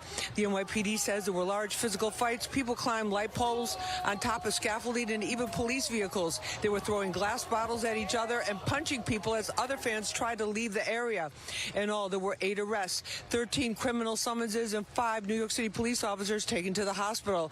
We reached out to the PBA. Here's what President Patrick Henry says, quote, "Last night was another shameful display from individuals who are more interested." Ain't the PBA the union? And brawling with each other, ripping up street signs and hurling objects at cops and supporting their team. We know New Yorkers are passionate about... The next game is at the Garden. And I'm telling you, they lose that game. I'm not, and when I say they, and this is not even basketball related, what I'm about to say. The Knicks lose this game tomorrow. Can the Knicks still win the series? Yes, but the fans ain't gonna feel like it. Because the reason why last night was so important, nobody's ever come back from 3-0, ever. So they were in there celebrating because had they won that game last night, they were going to be in the streets like they won the championship. I bullshit you not. About these NBA finals, but police officers shouldn't have to endure a barrage of mayhem after every single game. Our elected leaders need to send a stronger message and make it crystal clear that this behavior won't be tolerated, end quote. Now, we reached out to the mayor's office for comment. You got the police saying that the elected officials need to get the crowds under control. Are you fucking kidding me? Tell me they ain't owned by the NBA. Police like, we can't do shit. I need to call y'all. Don't call us when a riot happens. Call your elected officials. Are you? Fire everybody. Not get a response. We also reached out to the NYPD, which has repeatedly said there would be a Game 4 watch party at the Garden, and they said they will get back to us when they have something to share. That's the latest here from Bryant Park. I'm Lisa Evers, Fox 5 News. These niggas is out here. In one night, after a Knicks loss, I saw more mayhem in the streets than all of those cities' teen takeovers put together.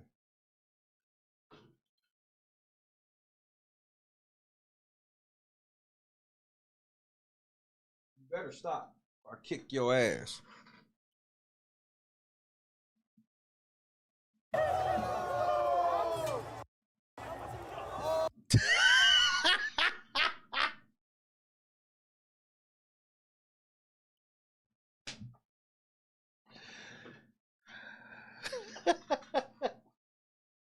Yeah, we got to fire H.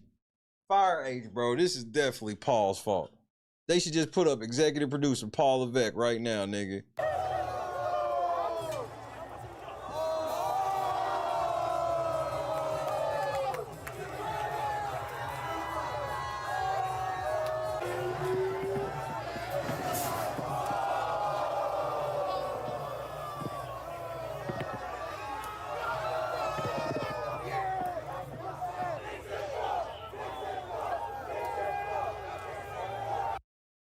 Adult takeover.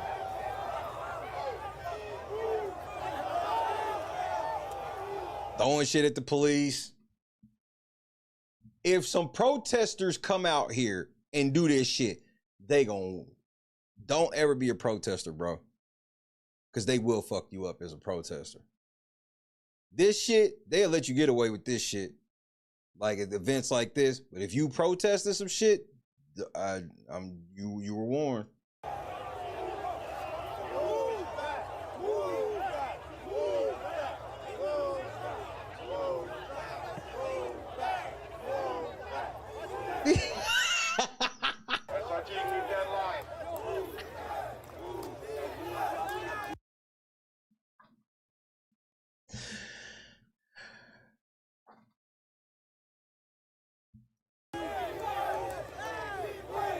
This is after game 3. I've never seen this happen in all my years of watching basketball. I've never seen this after a game 3.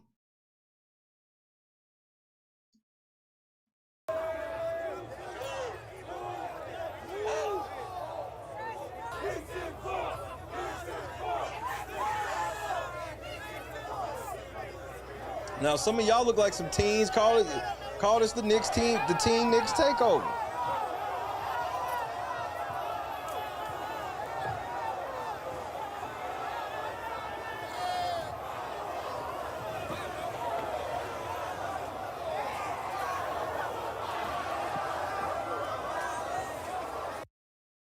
This is insanity, bro.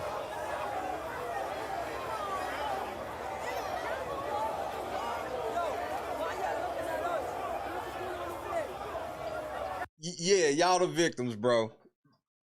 Nigga, you got a shiesty on out here, nigga. Y'all the victims.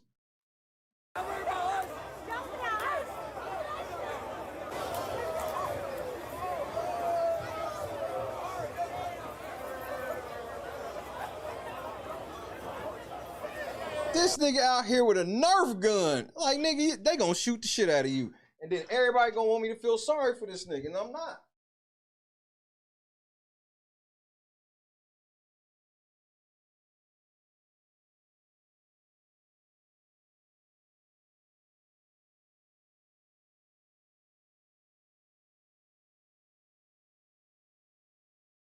They knew that wasn't no real gun. Bitch, he knew theirs were.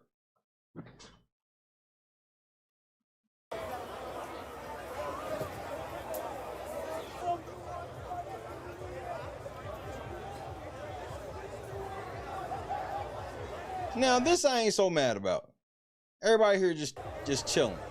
But I don't see no Spurs jersey.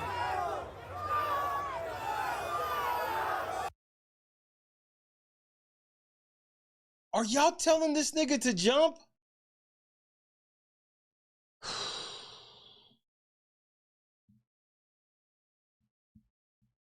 Boy, it's out the mud. We got Rashad McCown. Kobe's 81. We got Kobe's 81.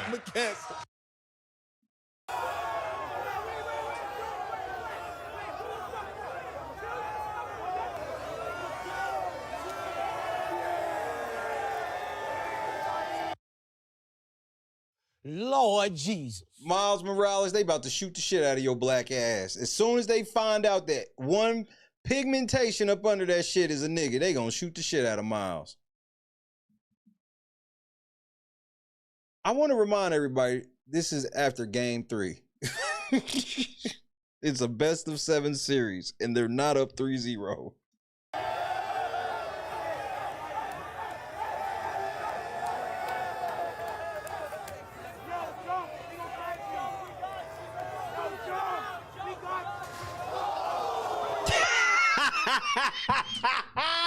No!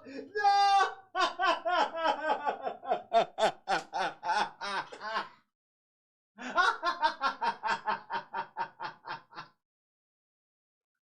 You know that shit hurt like a motherfucker, nigga.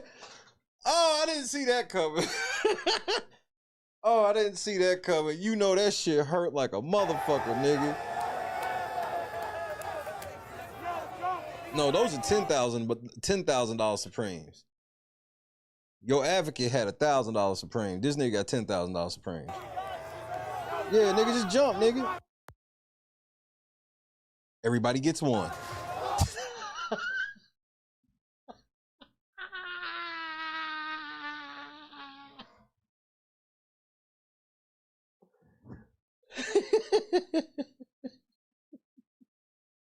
Nigga, Spider-Man is concussed. Did you not see him hit his head, nigga? He's concussed. Spider-Man has a fucking concussion, nigga. Fuck. Nah, nigga, I'm good.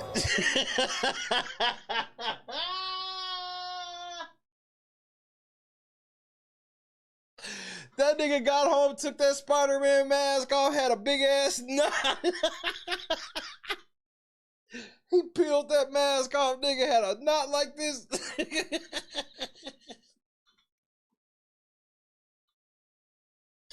I'm done, nigga. Hold on, nigga. I gotta see Spider-Man fuck his shit up one more time, nigga. Yeah, he played that shit off, nigga.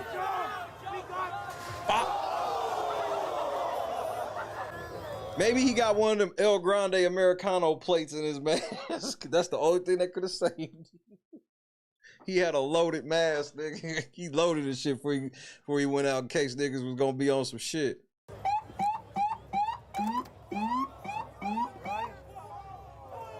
Team Takeover.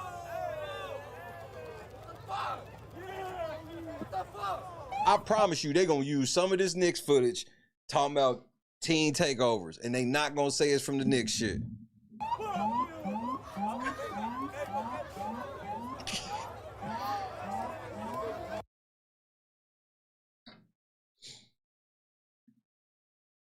Game 3. I just want to remind everybody. Game 3.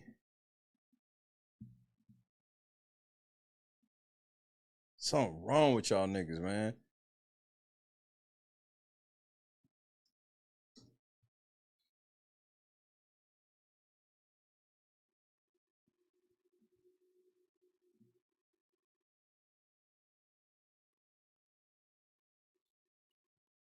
We gotta see, yeah, we gotta see my nigga. We gotta see my nigga. This is my nigga.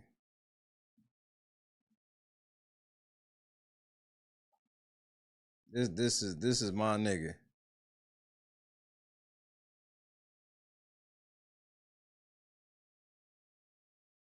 Yeah, we gotta watch him.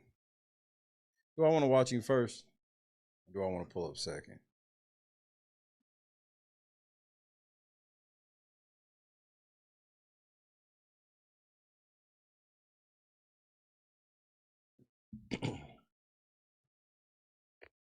Tactical nuke incoming! And they definitely gotta be on their good behavior for this shit. They have to. Because the NBA will crack down on the fucking NYPD. Niggas don't think the NBA got juice like that, but I'm here to tell you. Oh, say, can you see by the dawn's early light what so proudly we held at the twilight's last gleaming, whose broad stripes and bright stars through the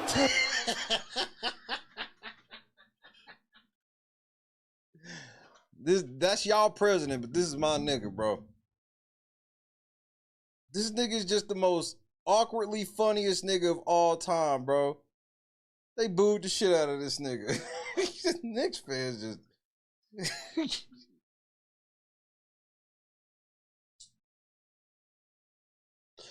boo this man. Boo. Last gleaming, whose broad stripes and bright stars through the perilous fights. Unbothered. Yeah, he's the real unbothered. He really be unbothered. That's what make me laugh about the niggas, how unbothered he be. After I saw that nigga lie about Kofefe, that's when I knew. I was like, man, he's unbothered. He don't give a fuck what y'all catch him doing. He gon' nigga Kofefe. Nigga's very nice. Doing big things with Kofefe. And everybody was going crazy. He's like, nigga, just admit that you pocket dialed. That nigga wasn't gonna do it. I was like, this nigga, bro. That's y'all president. Me, I don't know that nigga. Tactical nuke incoming!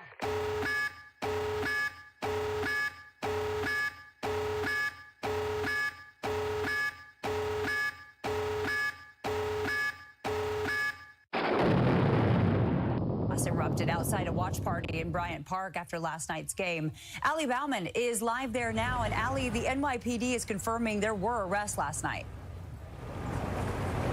Yeah, Jess, police say 21 people were taken into custody here last night. 8 of them arrested and charged, and at least 5 members of the NYPD were injured in the melee. Chaos erupted outside Bryant Park Monday night. Video shows crowds climbing light poles, breaking street signs, throwing punches, blocking 42nd Street, and ignoring police orders to clear out. Mayor Mamdani had set up the watch party inside Bryant Park after the one around MSG had to be canceled for security reasons since President Trump attended the game. The NYPD says about 7,000 people showed up in and around the park, and while inside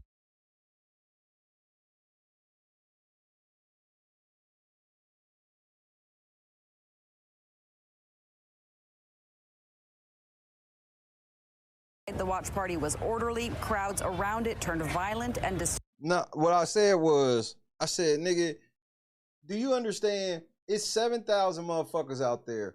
They didn't even want 300 kids to get together.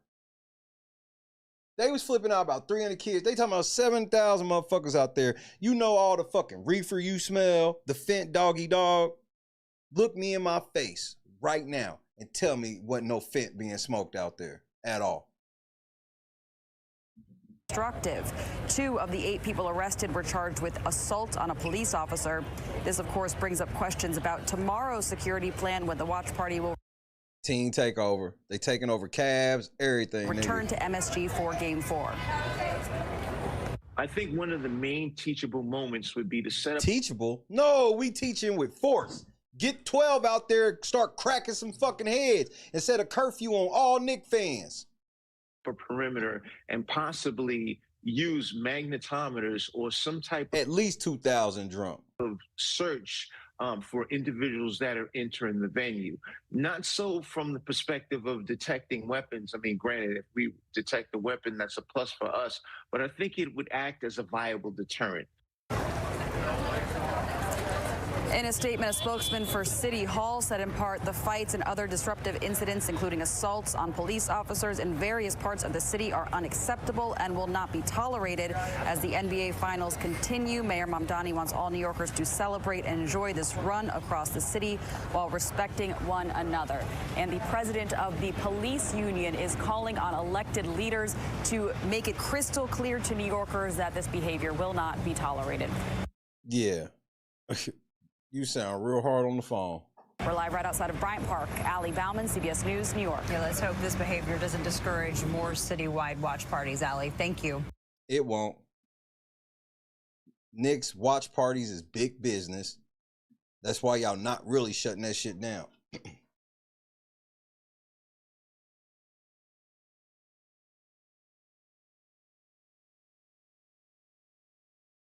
Team takeover. Meanwhile, Knicks fans is out here wiggity wilding.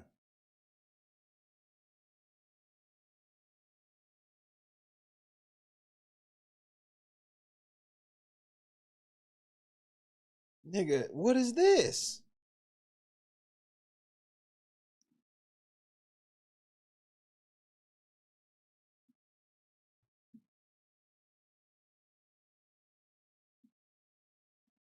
Like...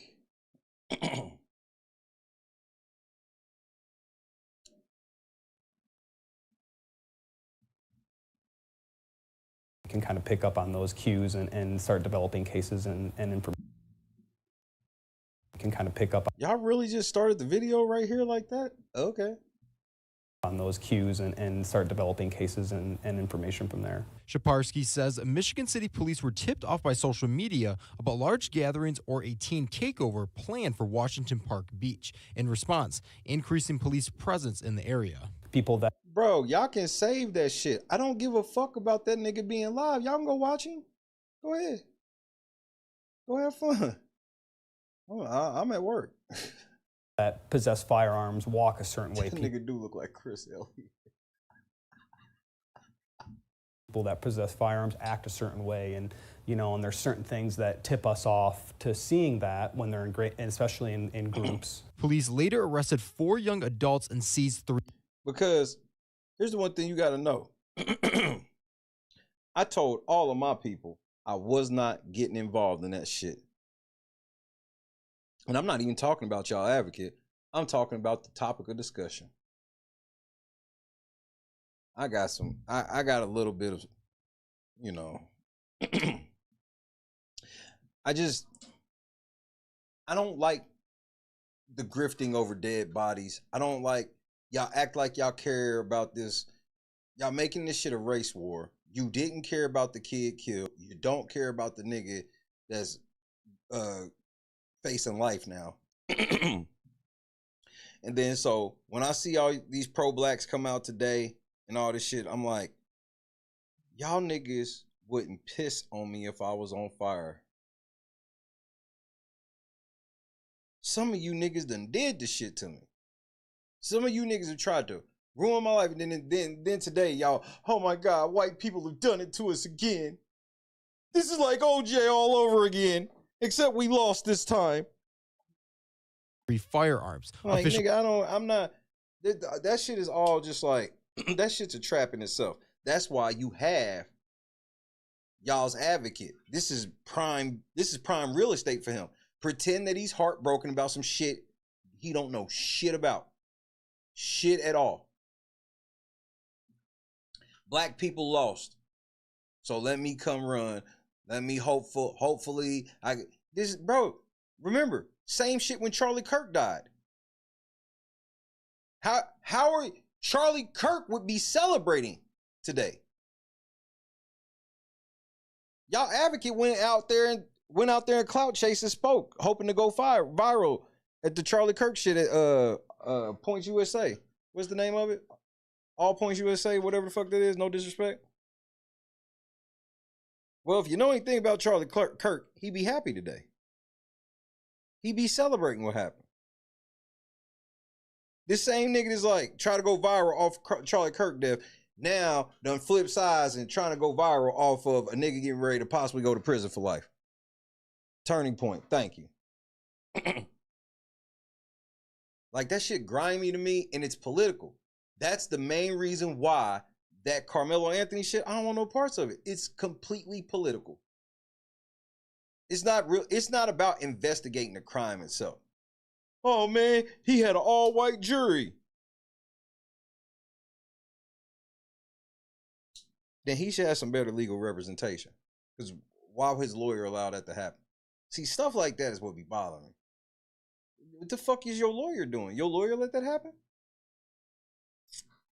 They'll say it's unknown if the suspects had intentions of violence at the beach. Taking that intelligence at face value, knowing that just, with large groups, especially currently with this day and age with younger adults, we're seeing just an increased cultural difference where possession of firearms is normalized, which is ultimately right. Y'all don't want to do shit with gun rights, but y'all want me to be afraid when we found guns here. So this is what y'all wanted. Y'all wanted everybody to have guns. Of all the fucking constitutionally protected rights and all shit, and the shit clearly don't say that you're just supposed to have right to fucking firearms. And shit clearly says for a fucking militia, but tomato.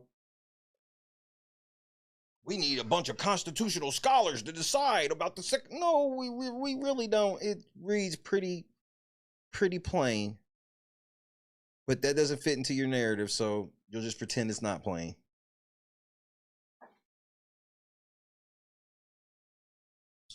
So what comes with that? I don't want to hear no fear about guns.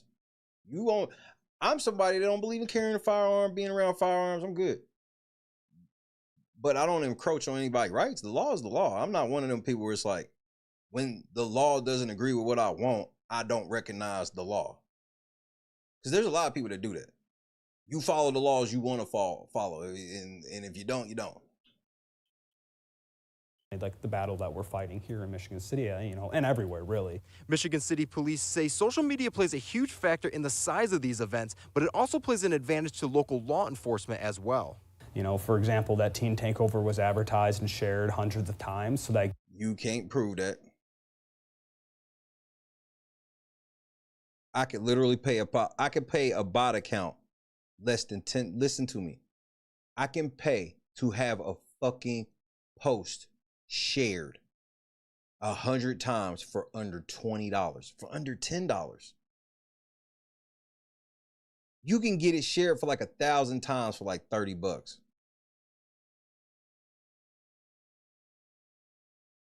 Just so you know. Gives us an indication of, if this is going to be something that gets traction. And Shaparsky is also reminding the public about the city's curfew policies in place this summer. You can find that information over on our website at WSBT.com. I spoke with beachgoers today at the Washington Park beach. Many tell me they have noticed extra police presence around the beach this summer. Don't like it. Automatic turn off.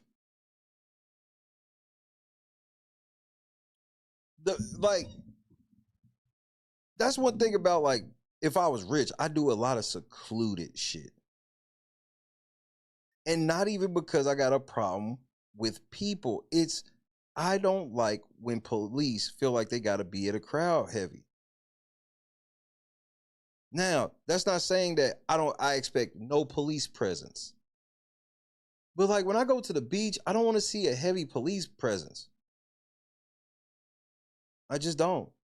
Helping them feel safe along the beach. It doesn't make me feel safe. Lifeguards, but you never know what's going to happen. Things can happen in a split second. Fear mongering, nigga. It is just constant fear mongering. It's constant.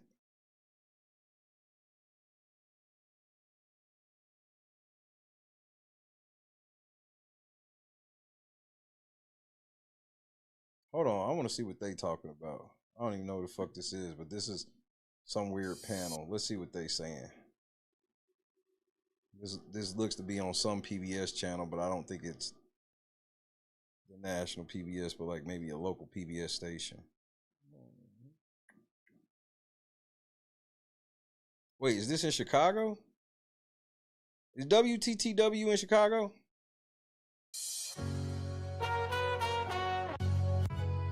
Teen takeovers, the large to prevent efforts to keep kids busy and safe this summer. We'll get to that in just a moment, but first off tonight, more fallout in the wake of the botched Broadview 6 case. 100 right now. I may say I'm at home and my phone may show that I'm at home, but I'm and a lot of the teens talked about that to get them and just people to ask to follow you on social media and all that. And so that is an appeal to them and just being part of that adrenaline rush that all these folks are going to be, you know, getting together out here. But we talked to them too about accountability, and a lot of the teens talked about that it does start at home. But just because it starts at home doesn't mean that I'm not raised in a great household. But my mama's at work right now. You know, my dad's working 2 jobs right now. I may say I'm at home, and my phone may show them. Addressing the unsanctioned mass gatherings. Do y'all hear that shit, bro? You got the government sitting here saying that you have an unsanctioned mass gatherings. Since when the fuck do we got to get the okay of the government to have a mass gathering? It's the language for me, bro. But I'm gonna run over here up the street to go to the lakefront for a few minutes and because everybody's there. Yeah, and so, but when you talk about that public health approach, we're hearing from even some residents and business owners in Hyde Park. I was talking to a couple of them this morning and last week. They are even looking at ways to say, hey, are there opportunities to employ some of these young people? They kind of don't mind the young people being kind of in Hyde Park. I mean, it may not be a collective consensus with everybody. Chicago's still in America. Bro, y'all have mass gatherings all the time that don't end in shit. Y'all Chicago people gotta know something. They got y'all feeling like it's y'all worse than most places, and y'all not. They take like 5 blocks of Chicago where it's really fucking bad, and everything that happens there, they make it seem like it's all Chicago. Because in Nap, we have these same zones. The Hallville area, shit be going down around there more than other areas. You shouldn't probably really be out late at night like that. You probably don't want to go to strip clubs and shit like that over there. But they don't report on it like that. If they reported on it, they can make Indianapolis sound like Chirac if they made it like that. People around the world don't even realize O Block is just a fucking apartment complex.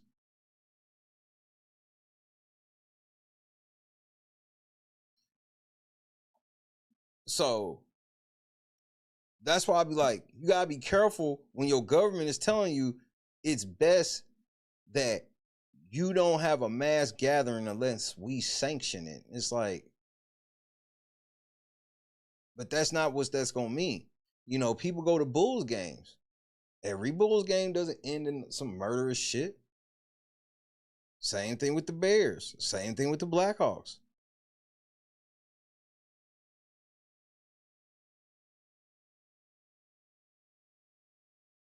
We talking, bro, Hyde Park is an area. You can't put the whole city under rule for an area. Like I said, there's areas. And Hyde Park, them Hyde Park niggas is bougie too. My thing is, here's how I look at it, TK, on some real shit. Just show, and I'm not talking to you, because like you ain't in that position. Just show me the shit. Because here's the crazy part. The shit that you actually talking about is the shit they truly don't even give a fuck about. The shit they probably should be going to really do, it's the shit they don't care about. Because that's where it gets fucked up. This is, for example.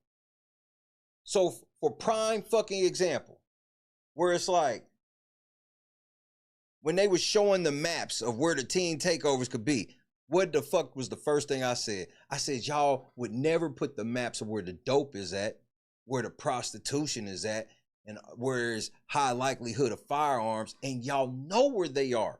And y'all will wait and see somebody drive up out of there and pull them over, hoping they got drugs or some shit on them. So I'm like, if y'all be knowing that type of shit, why don't y'all take this type of approach with that? But for whatever reason, it's like, and I'm like,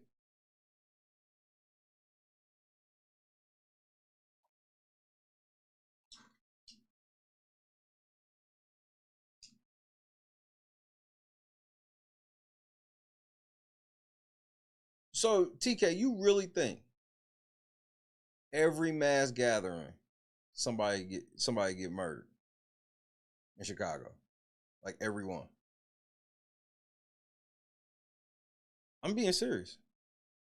And I'm asking as somebody, I'm asking for somebody from the outside in.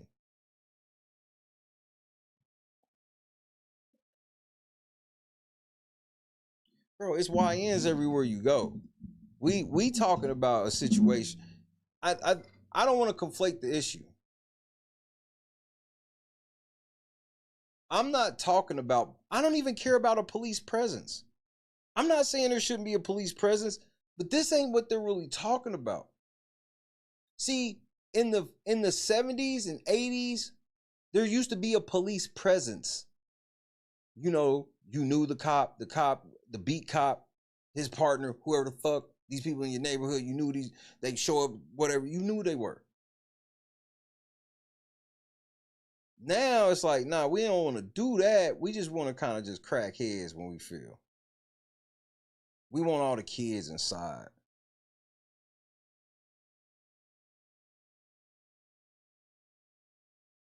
Cause I'm like, well, how about we do something about them niggas running right over the border to Indiana to get them straps at the gun shows and bring them back to the hood? I feel like these are things that we could work on before the teens. Last time I was up in Chicago with Christy, I was just walking around like normal. Like, cause Nap ain't, Chicago niggas think Nap is so much different. I promise you, ask anybody who's lived in both, they'll tell you it's not that off. So it's just, if you got street smarts, you can kind of detect when shit's going left. I don't want to give the police this type of carte blanche because they use it wrong every time.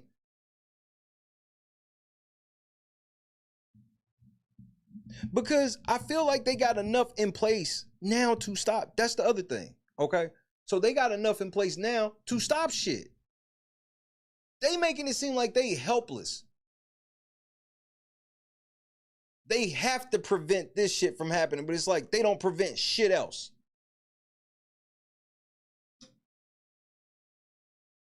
Trap Lord Ross, I have the whole fucking O Block 50, 60 fucking, he'll do a 3-4 hour documentary about 50, 60 murders with all the evidence in the fucking world. Somehow they can't just watch that shit and do a little bit of police work off of that. They don't even have to use that. Just watch it and go do the work. That's why I can't quite put my finger on exactly how I feel about it, because I don't have a problem with police presence. If there's a crowd of people, yes, some police should be around. Yes. If niggas is acting up, you go downtown. Yes, I get it. Carte blanche policing, weird curfews in certain areas. It's hard for me to get behind that. But these are things where it's like, I enjoy my freedom too much. And I'm not a rules for me, rules for the type of person. And I enjoy my personal freedoms and shit too much to sit here and go, I'm going to give up my shit because I want to feel safer when I go out. Then I just stay in the house. I'll stay in the house before giving up my rights, if that makes sense. But they'd rather them be in Hyde Park because they can kind of corral them a little bit better, but looking at ways to listen to them. I think that's one of the first steps, is listening to them, and without judgment of what we used to do back in my day and all that. What is appealing to you all as young people? What are the things that what are they into? So today, Chicago launched free YMCA memberships for teens through the summer. Great. I can get behind that. But here's the other thing. You want to know something else that we're not talking about? This is the social media bubble popping. This is the end of COVID, if you will. Because going into COVID, we was already, as a society, being more inside, kids being raised by video games and internet and shit.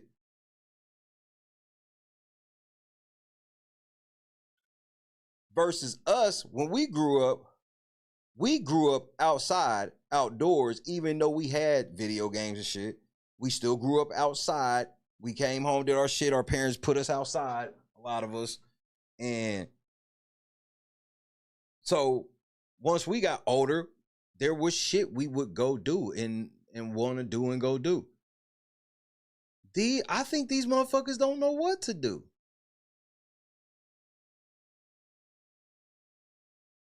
The sports leagues don't have as many kids and shit in them anymore like they, bro. I remember when I was a kid, it was hundreds of kids in the league.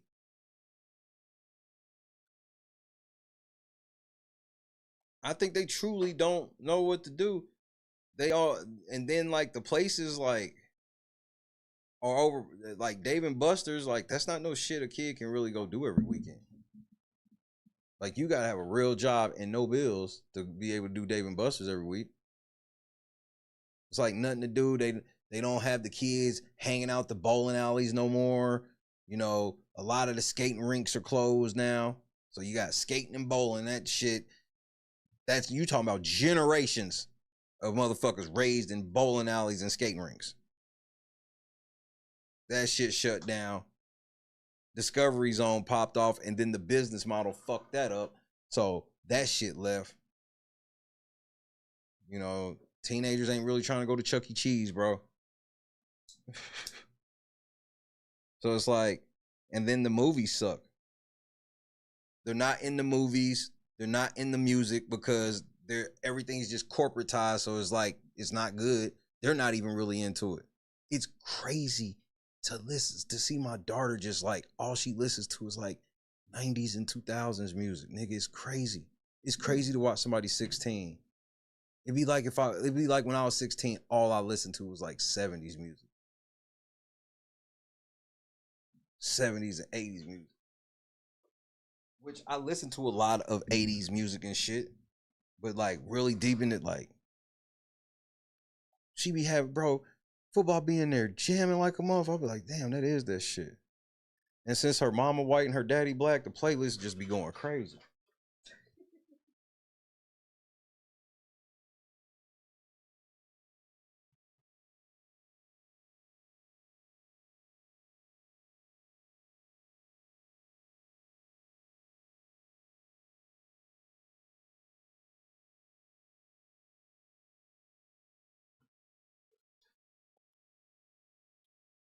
Man, pause. So it's like, I don't even know what the kids can really go do now. And then they got the trampoline park, and then I see they had it on the news where it's like, all the teens went to the trampoline park, and now y'all sending 12 everywhere. It's like they just don't want them outside. But it's like they outside, they don't know what to do, so they just fucking hang out. That's what kids do. Everybody can think about where kids hung out. The certain football games where it was going to be packed. The certain basketball games where you had to make sure to get there early. And then once it was full, everybody's just outside the gym. Y'all didn't have that? Y'all didn't have basketball games that was so packed that there was crowds outside the gym for the whole game and people just hanging out. They don't have no underage clubs. We even had underage clubs. Yeah, so the summer job thing is a wrap.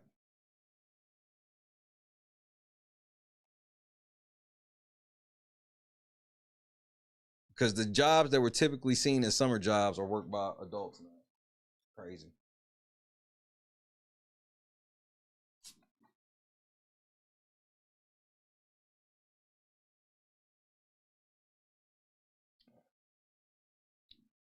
Well, that's crazy, Bob.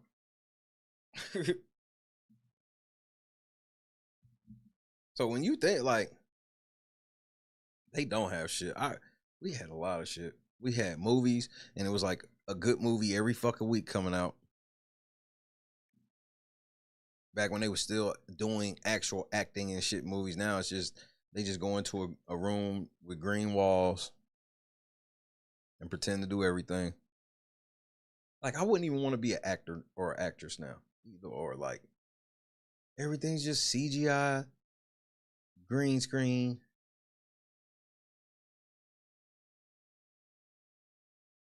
But see, okay, so here's how ours was, Sloan.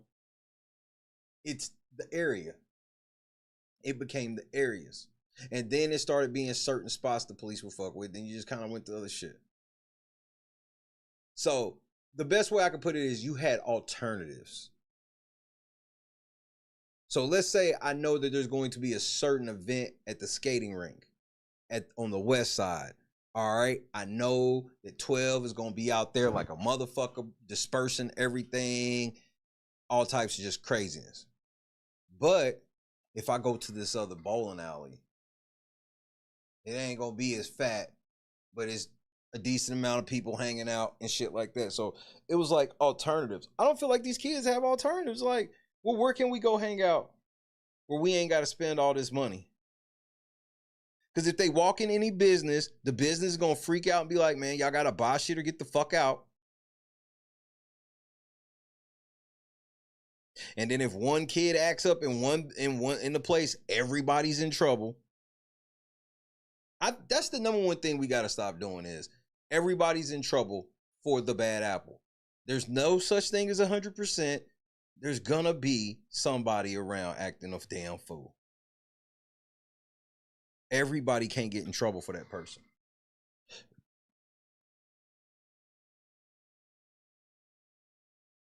Mish, remember how crazy that would be to stand in front of the shit really making a decision?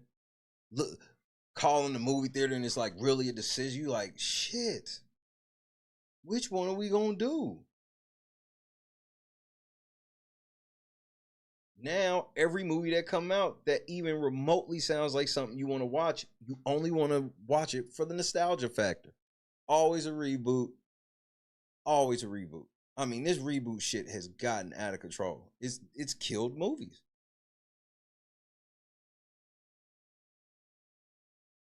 I vividly remember those tough calls. Me and Christy, bro, in the beginning of our relationship till 2016. So, like 2016 is like when we basically 2018-ish, we stopped going to movies. Not because we like, I love going to the theater. Like, I'm one of those people that I truly find value in watching it in the theater. It's an actual experience. I don't care what the movie is. I remember we got to go see Beverly Hills Cop in the theater. They at the movie theater back home in the summer, they would bring back like 80s movies and shit. We got to see Beverly Hills Cop in the theater. Like, that was the coolest shit ever, bro. To see Beverly Hills Cop grown in the theater when that shit came out when I was like, what? Just born? Like, I like movie popcorn. And I don't care if I'm only gonna eat a handful. I want the big bucket. I'm weird like that. I want the big bucket of popcorn and go chill. And I hate when I go somewhere it's the big bag. I want the bucket, bitch. Cheap bitch. But these was like things. Like we had a spot called Great Times, where they had Great Times had go-karts, putt golf. They had water boat, like, what are those joints called? Where it's like you in the, it's like a little inner tube type of thing, but it's motorized and it got water cannons on it. I forget what them motherfuckers called. Those boats. And then they had a 2-floor arcade. And they would have, once a month, they would have a lock-in. And it'd be like $15. It was like $15 or $20. And you got a bracelet, which means you got to ride go-karts or play putt-putt all night. And then you got a slice of pizza and a drink or some shit like that. And it's like, you get there at 10 o'clock, they lock the doors, and you can't leave until 6 a.m. So, like, parents come back and pick your kids up at 6 a.m., 7 a.m. I don't think they have, like, lock-ins no more. I haven't heard of one in forever. The skating rink used to do it. Great Times used to do it. And I want to say a couple bowling alleys used to. I know the bowling alleys used to have cosmic bowling on the weekends, where cosmic bowling was like from 10 to midnight or midnight to 2 for adults or for the family. Or the team was from 10 to 12, and then the adults were 12 to 2.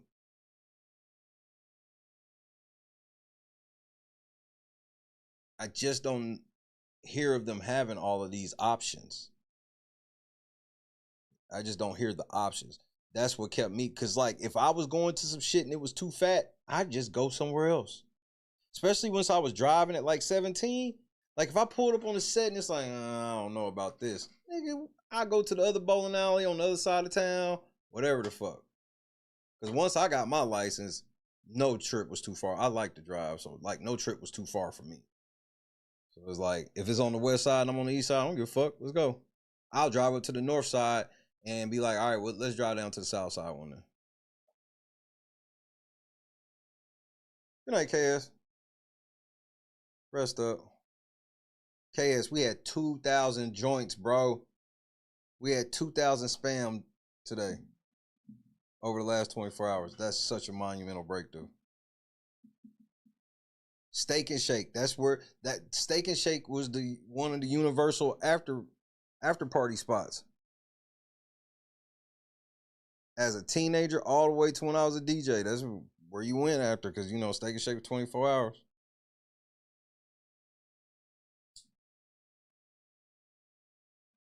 Just today, KS. Go look in the Wrestler B Squad. I put a screenshot of it. I told the bottom fell out today. 2,000 spam. I had never been so happy to see spam in my life.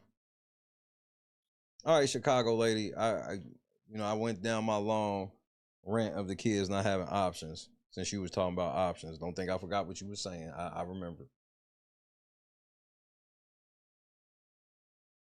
Miss Purple, go ahead. Here's a clip of Mayor Brandon Johnson discussing the program last week. Oh, yeah, there was lots of action in New York. This zesty ass nigga. I guarantee he know the advocate. This investment in our young people has the potential to be life-changing. By providing Chicago teens with free access to gymnasiums, athletic turf fields, swimming pools, they might discover a new passion, make new friends, and find... Now, here's the one thing I'm going to say. Y'all got to make sure these joints is, like, got hours. Do they still even have Boys and Girls Club? I know it's not as many as it used to be. Remember how many Boys and Girls Clubs it used to be? They shut all the shit down now. They like, man, the kids, they don't want to play PlayStation no more. Nigga, kids is tired of 2K. It's trash. Madden is trash. A mentor or gain confidence and a sense of belonging, and it could help develop a person's journey. And at the very least, this program ensures that our young people can have safe, joyful, and active summers, because that's what young people deserve.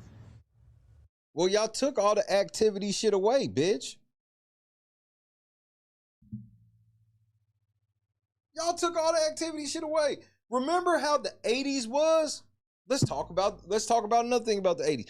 The 80s and the 90s was the most active periods for kids, as far as, like, especially with television and shit. All the 90s sports movies and shit like that. But what did the 80s have? That was the era of karate. Remember how many people was taking, kids and shit was taking karate? Like, no kids, like, do that shit now.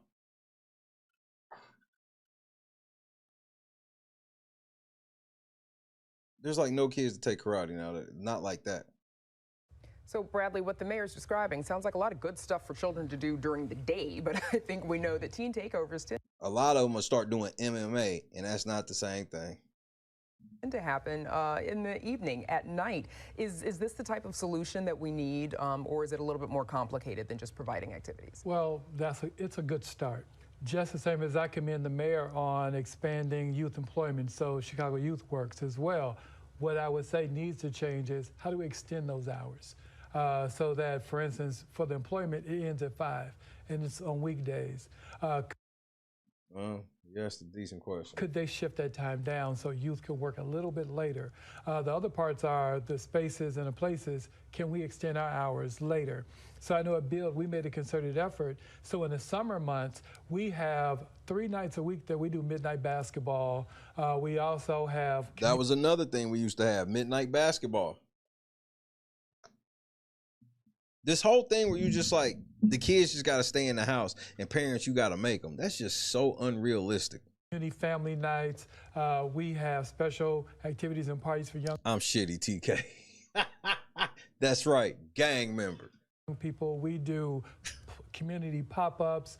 So we do an array of activities that keep young people, but also families connected and engaged in a space and a place that actually keeps them safe. But they actually can have fun. They can do the stuff they want to do as well. But I would say we have to extend to later in the day. I would also imagine that, you know, by employing young teens, now some of them, that paycheck needs to go home, right? It needs to help out. But for some of them, it's a little bit of extra money in their pocket, and maybe they can put that money towards the movies or an activity. Here we go. Push them towards y'all shit. Y'all literally are talking about it went from teen takeover to now the teens are getting ready to stimulate the economy. That might not get them in trouble, that they could afford. Yeah. Well, employment does a few things. I think for young people, it also exposes them and introduces them to their future. You can't just get there. You can't pop up and just have a job and have a life as an adult. So through summer employment, that gives them the exposure. Also, it puts caring adults in their path. So as they start to form those relationships, that starts to transform how they see themselves and also how they interact with the community. So I think that trust, respect, and all those things in this generation, you have to earn it. It's not just automatically given. And so I think the opportunity... Nigga, you just saying shit, bro. The word salad, it kills me. It is there for us to open up spaces that we show that we really care about them. And what that starts to do is pay dividends back in return. So there's also a growing prevalence of teen takeovers. It's happening at the same time as a loneliness allegedly epidemic that's affecting teenagers at a high rate. According to the latest report by the World Health Organization's Commission on Social Connection, 1 in 6 people worldwide are affected by loneliness, with people aged 13 to 17 are the most affected. Nearly 21% of that. Nigga, that's being a teenager, nigga. That's being a teen. How did we get to this? How did we get to a stat about loneliness? That age group reportedly lonely. Part of putting the phones down is outside. When you out, when it's a group of kids outside, like the nigga that's just all on their phone like that look the corniest. And I've noticed that in these crowds, the kids don't just be on their phones. They just be outside. And that's what I want. Followed by people 18 to 29. Yeah, do not gather up. 17.4% of them stay lonely. Loneliness. Katrina, are these events, are they a sign that young people are also desperately seeking connection and community and a place to belong? I think so, and I think that... Nigga, it's always been like that. What fucking era was it that the teenagers did not gather? What era was this? Nigga, they used to go to sock hops. There is no era where fucking teenagers didn't want to gather and do some shit. I mean, you don't even see the kids at the skate park like that no more. Skate park, riding the BMXs and shit, like the shit from all cultures, all races. It's like it hit all cultures and all races. It's like the shit the white boys would do, the shit the black boys would do, the shit the white girls would do, the shit the black girls would do. When's the last time you drove down the street and seen some girls jump roping?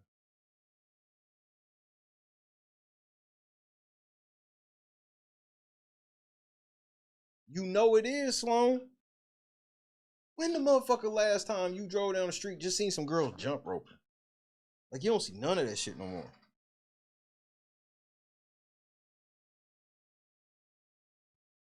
You know, with Activist, what we're looking at doing is expanding. We've already expanded our hours to summer hours, where our street outreach teams are working from 4 p.m. until midnight to make sure that we're able to kind of provide conflict mediation coverage, you know, during those hours. Where the house parties, J-Rock, and that's something else, J-Rock. House parties is another way for them to be like, if we hear about y'all niggas going to somebody's house, think about Kid and Play. They could have called that a teen takeover. Go watch the first house party and tell me that you can't see the police rolling up on some teen takeover shit. young folks are out. There's a lot more domestic violence, you know, crimes too. That's another topic too. But but yeah, definitely, I think that, you know, social media on one end, you know, you've got exposure to hundreds or thousands of followers and, you know, folks like that. But those opportunities to connect. We're hosting a lot more hyper-local, community-focused, you know, site-driven events, including a basketball sports and mentoring camp we just launched today over in Pullman. We have karaoke and kick it events that are planned, where, you know, you get a chance to just have a good time. Karaoke and kick it. With law, partnering with law enforcement and other community organizations.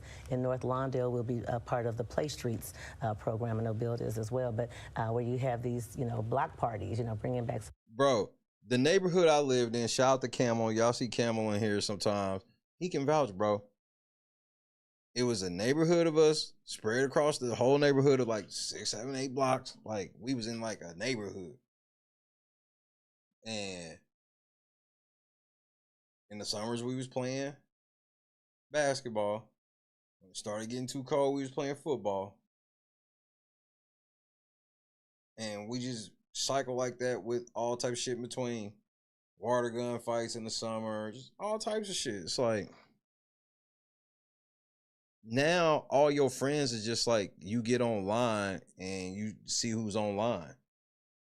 You check your Xbox friend list and shit like that's just weird. Yes, some days you go to your buddy's house or they come to your house and you play the video games, but that wasn't what y'all did every single day, all day, for 5, 6, 7, 8 years. A lot of these little niggas, that's all they've done since they was like 8 is play video games with their buddies. And that's it. Some of those old activities like that. Oh, I say old, but you know, those activities. What do you mean old? No, sorry, former seasoned. But you know, just rollerblades. Experience, you know, block parties. But you know, just being able to have events that are free, you know, that are fun, you know, that can be shifted to really draw them in. That's what we ask the young people too. What draws you in to come to events like this? And it's social media exposure. It's social media influencers, financial incentives that they talked about. Of course, free food is always a good one. Always a draw for young people. Chief Cato, if loneliness and social isolation, if that's helping drive young people towards these gatherings, does that change how cities should be thinking about prevention? I think so. I think it's very important to point out that loneliness plays a role, and social media actually can take the place of loneliness. And if social media is taking the place of loneliness, that's going to draw me into these areas. What? No. The people that are really addicted to social media and shit like you talking about are not going outside for anything. When it draws me into these areas, now I want to be a part of something that's popular. And now that I'm becoming part of something that's popular, I want to be seen. Now I'm going to act out a way to be seen. And I talked about this in the past. When you treat something like it's invisible, you're going to get bad behavior. But when we start recognizing these things and becoming a part of it, you're going to see a change. You talked about these events that you hold. You got to invite the police to these events. You talk about these events you hold, you got to make sure you bring 12. That's how we reach the kids, is we get them into these community events and then we surround them with the police. No. Bro, both of their faces. I feel both of their faces. Like, nigga, no, we not doing this shit and no, we got they trust cause y'all not here. I know you fucking lying. Let them come into these events and befriend these young folks. Because I tell you one thing I have learned, when they think they have a friend with you and you know you have a friend with them, they're going to tell you things.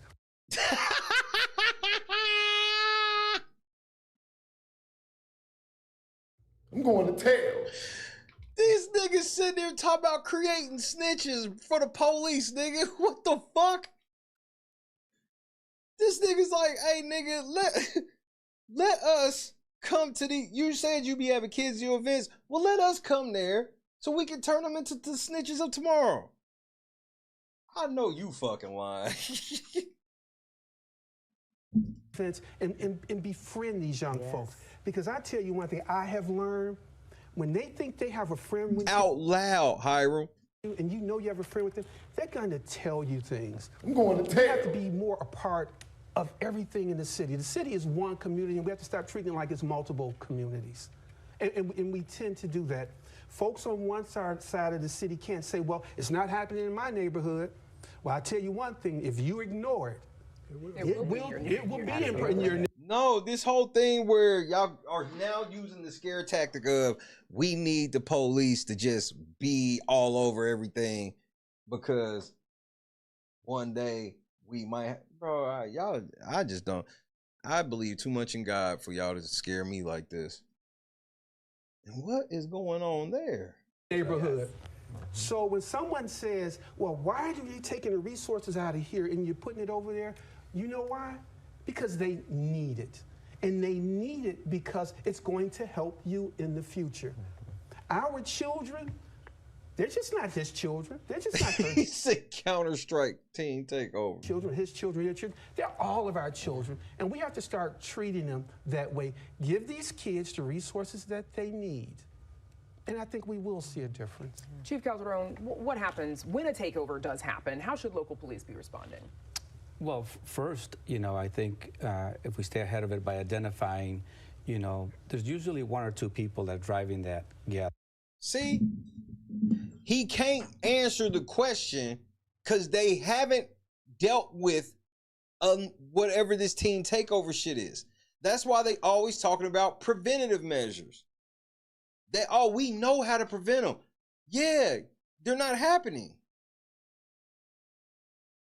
These niggas are sitting here telling you that they got the answer to a problem that ain't. Because the shit that's the actual issues, they're not going to go fuck with. Right? And I think that by utilizing the outreach violence interrupters and organizations, sometimes it's better to start off with, our partners, but combine that conversation together. I do believe that if we approach these young teens together, I think we have a better successful rate of getting them to do what we're asking them to do with it. What are you asking them to do? Whether stop that behavior or till what time are you going to be out here? If they're not conducting any criminal activity, they're hanging out, hey, there's nothing wrong with that.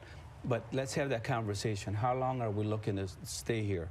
But it takes both. No, this nigga he's like, I don't have no problem with them hanging outside. But when we walk up and ask you how long you gonna be here, where the fuck you going and shit, you gotta, no. He slid that shit in slick. He slid that shit in slick. The fuck you mean that, we don't care about you hanging out. We just want to be able to interrogate you whenever the fuck we feel like it. No. Fuck you. Any criminal activity. Take that shit up the block. They're hanging out. Hey, there's nothing wrong with that. But let's have that conversation. How long are we looking to stay here? But it takes both, of the police department and people in the community to speak with them and have that conversation. And just to mention, you talked about those percentages and those ages. So as a commander of the 10th district, every month I had through teams meetings, I had 17 and under conversations with different people in around the area. I work at UCAN, so I used to ask UCAN, do you have anybody that wants to join this conversation once a month? And I would discuss some of these things, including well, at that time, the biggest thing was carjackings and what was going on. And so it started now with the teen takeovers. But having that conversation with somebody, as Chief Cato just mentioned, it can take the loneliness, and they just want to interact with people to do maybe something positive. And if us as law enforcement, we can provide like a place to go play ball. I remember they used to they have the gym there. You can. Hey, look, they're playing basketball on Thursday nights. Just us as police telling them, hey, look, there's an opportunity tonight to go play basketball, to having that conversation. No. This is how he wants you to believe that you just tell the police and they'll just come be your friends. No, they're not. They've already told you that when we find out about shit, we're deploying the police. Now this nigga's like, why don't you just invite us to shit? Because why? Because the community leaders are doing the shit and proving to y'all that they actually know how to do some of the shit. The people in the community that's I'm not talking about the activists. I'm talking about the people that actually do shit in the community. But y'all ain't got no way with them because them niggas ain't political, no shit. They just doing shit for the community. Y'all niggas like, well, why don't you just add the police into it? No, we don't trust you. Shout out to UCAN. Go ahead, Chief. And I'd just like to add to that. When I was the deputy chief of Area 4 and the commander of 15, Jesus. When I would get intelligence of a gathering where it was going to be held, I would provide that information to those social organizations. You hear how dirty this nigga is? I hope you're like, that's what I'm saying, man. Motherfuckers just act like they just be wanting to know shit just to go tell the man. They then would provide pop-ups in those areas. So when those gatherings would occur, that space was taken with something positive. And then what we saw in that area at that particular time, we saw more reductions in those areas. So I think being able to trust your partners until you're not able to trust them, and being able to communicate where these issues are, I think you'll see a lot different reaction. And I think just sitting at the table here and just talking about it, we have to have more of this. So, well, yeah, because we're running out of time, and I've got one for you in a second, Katrina. I'm going to come back to you. But like, so we talk about these groups of young people gathering in public spaces, nothing new, right? And I'm thinking all the way back to the Exonerated Five, formerly known as the Central Park Five, and how they were considered to be wilding at the time. And I forgot about that.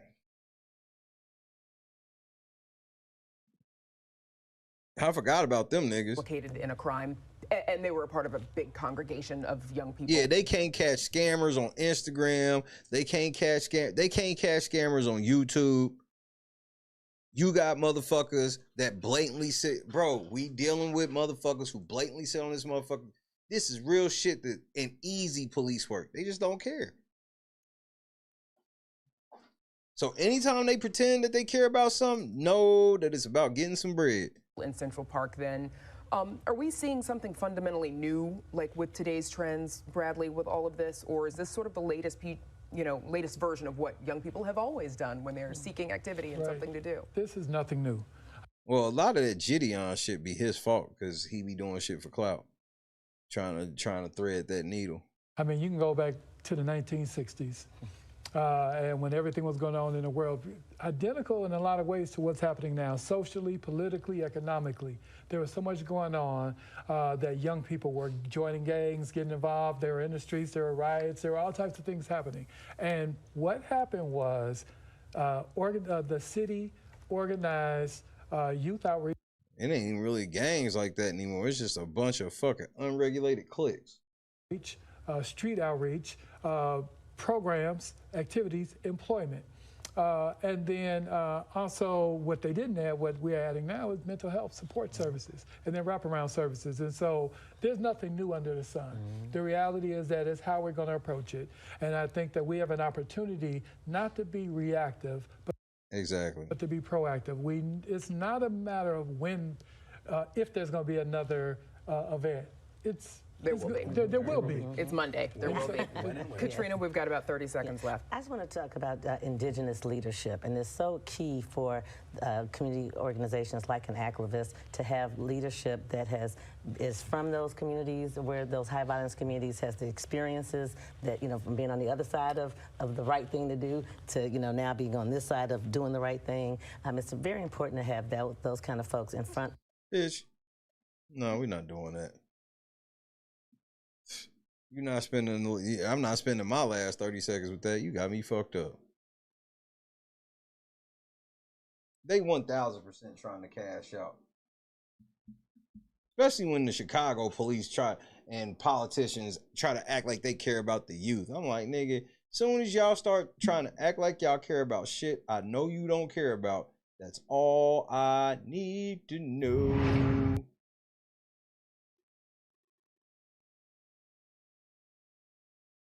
That's why we turned around and saw what we saw in New York soon thereafter, because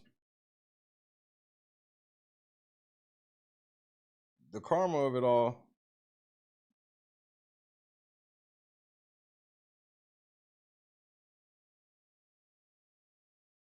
Wait, what happened? Oh my God.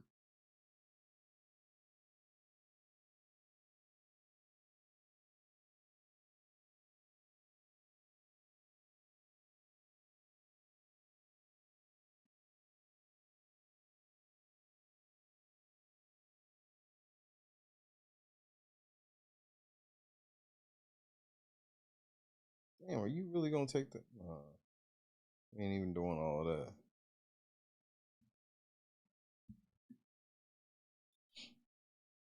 I gotta get some more fast. I gotta get some faster shit. Like, not like computer wise, just some of my tools I be using. They seem to be a little outdated since we were here last time doing what we normally do. But we gonna figure it out. Hit that like button or get out. Matter of fact, just get out.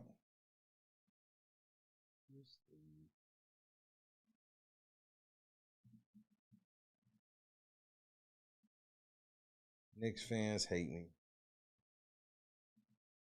Tonight's City Council is not only voting on new e-bike laws, but voting on an emergency declaration that would put those new laws into effect immediately. Does this bitch have eyes? Oh no, she on demon time. From a street takeover in Tempe. Here we go, a street takeover. Kids riding bikes.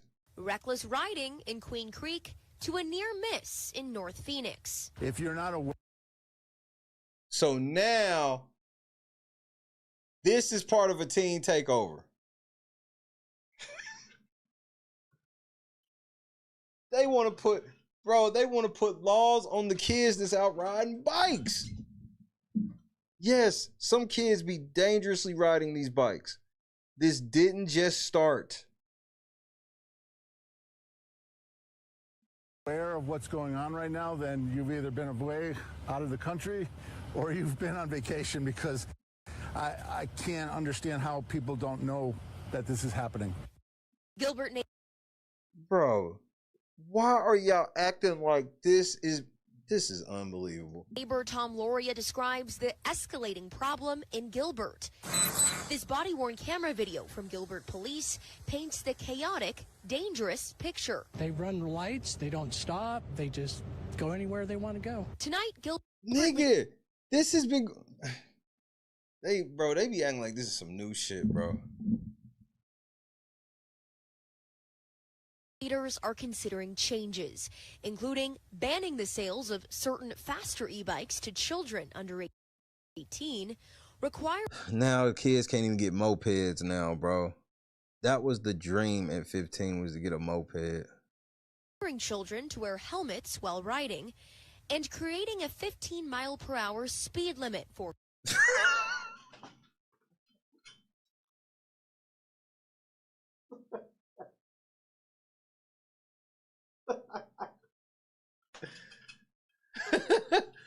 A 15-mile-per-hour speed limit. I'm done, bro. Bro, y'all niggas is doing the most. Sidewalks, parks, and certain paths. I love that. I'm a mom of 3 boys, and actually my husband and I talk about it all the time because we're always at the park and we see them doing some crazy things. The new laws would also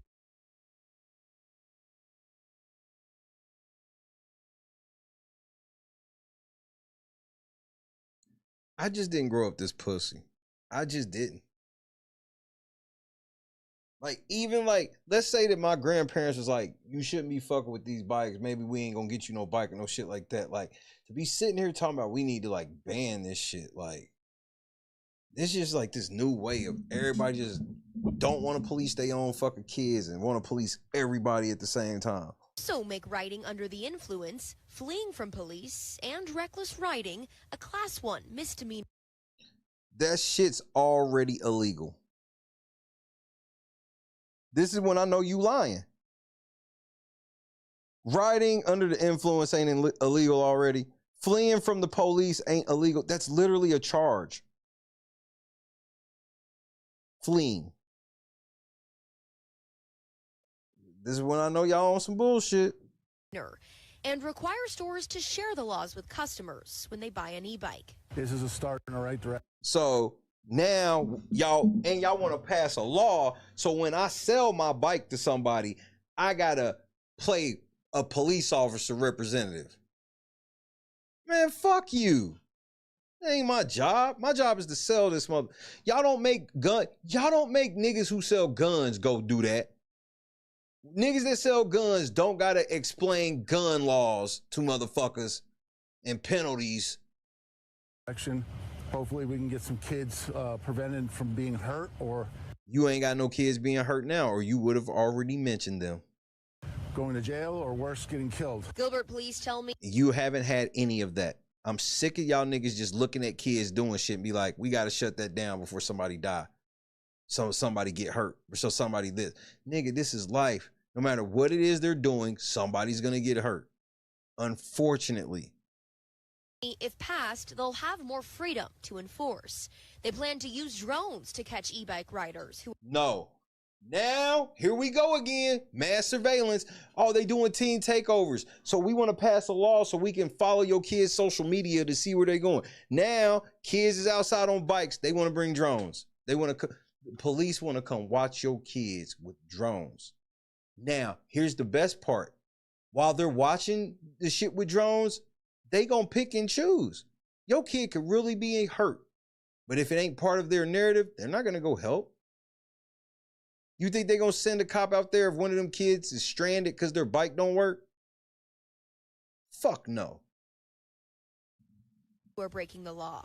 Work with HOAs and conduct targeted enforcement campaigns.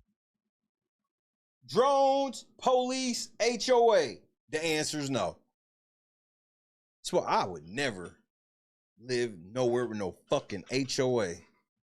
With officers solely focused on watching for reckless riders. Kids don't wear helmets that I see in Gilbert, and... Shut your weak ass up, bro.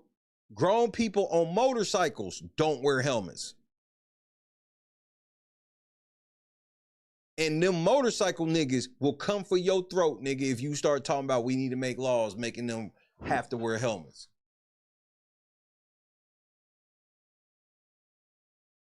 Yes, do I think that the kids should wear helmets? I personally do. But when I see a kid not wearing a helmet, that doesn't make me go, we need to put all these draconian laws on bike riding. It's like every innocent thing they do, they fucking criminalize and villainize it. The kids are just hanging out at the beach. Oh, hell no. The kids all said, let's go meet up somewhere. Oh, that's fucking insane. Oh, the kids all riding bikes. Oh, some of them don't have a helmet. They're just really a nuisance to people who drive. You might notice we are specifically talking about e-bikes and not e-motorcycles, which are faster and don't have pedals. And they have a lobby. We're talking about e-bikes. E-bikes don't have a lobby. We can talk shit about them. But the e-motorcycles, oh, no, we're not talking about them. Yeah, they're faster. They can not wear helmets. All of that shit, we good. They can clog up traffic. We good. We're only talking about the e-bikes that don't have a lobby. They think I'm stupid as fuck, bro. It's because Gilbert police say most of those e-motorcycles are unregistered and therefore illegal under state law. Not the cap. So you're okay with the illegal. You don't want to do no laws about the illegal bikes running around. But you want to put laws on the legal bikes. Do y'all hear this fucking tomfoolery? We're not going to do shit about the illegal bikes, but we want to do shit about the legal bikes. Right now, police are working on getting e-bike laws up to speed to make it easier for police to enforce. Not the cap. Reporting in Gilbert, I'm Molly McBride for Arizona's Family. Bro, they attacking teenagers doing anything, nigga. They showed one group of kids acting a fool on their bike. Now it's turned into, we got to put laws on all the kids and their bikes.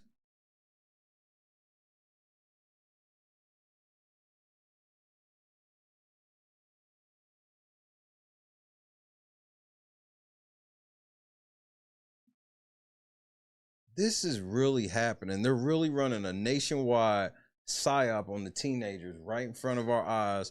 And literally the only outlet who is even kind of questioning it is this little old channel right here.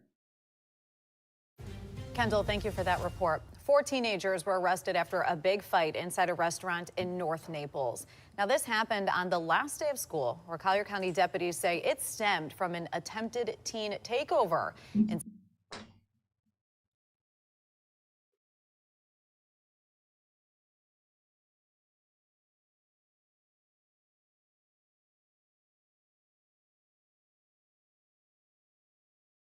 4 kids on the last day of school getting a fight. Let's just stop right there.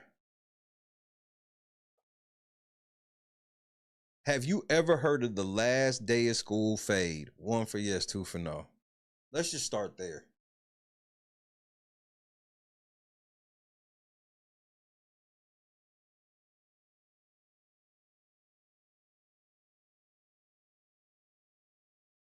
That was a real thing. If you didn't want to fuck your grades up or get suspended and no shit, you caught that fade on the last day, nigga. Fades were caught on the last day. So let's stop there. Second, these niggas getting a fight at a restaurant. Why the fuck does this matter? Why does 4 teenagers getting in a fight at a restaurant make the news? Oh, because this stemmed from an attempted teen takeover. What the fuck does that mean? They got in a fight at a restaurant over an attempted teen takeover.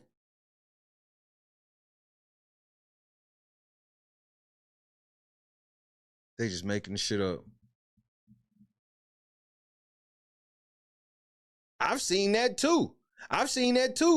French. I've seen rival schools catch fades like that. I've seen it.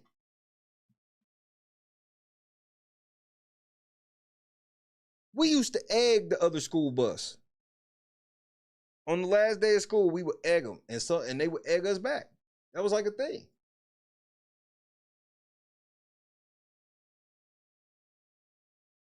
A big fight inside a restaurant in North Naples. Now, this happened on the last day of school, where Collier County deputies say it stemmed from an attempted teen takeover and say it went inside the Chipotle, sending people inside looking for safety. Deputies ended up arresting 3 18-year-olds. Take a look. So, grown people, 3 grown motherfuckers on the last day of school fighting. Here and 1 19-year-old. Collier County Sheriff's Office says 2 of them resisted arrest. An attempt, anything that they can do now. 4 people getting in a fist fight. Like, I don't think you understand how many fist fights happen where the bars are at every fucking night. Now, some motherfuckers getting a fight at a Chipotle. This was from an attempted teen takeover. They didn't explain what the fuck that mean, how they got there, any of that shit. They didn't explain none of that shit. They just said it. That was the tip to teen takeover.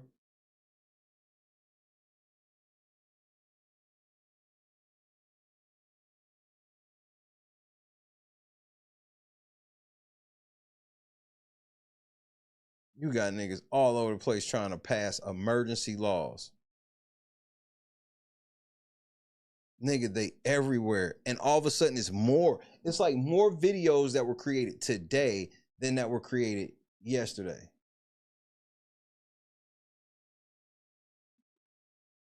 Oh my goodness. And it's crazy. It's just like that fucking Sinclair broadcast and shit.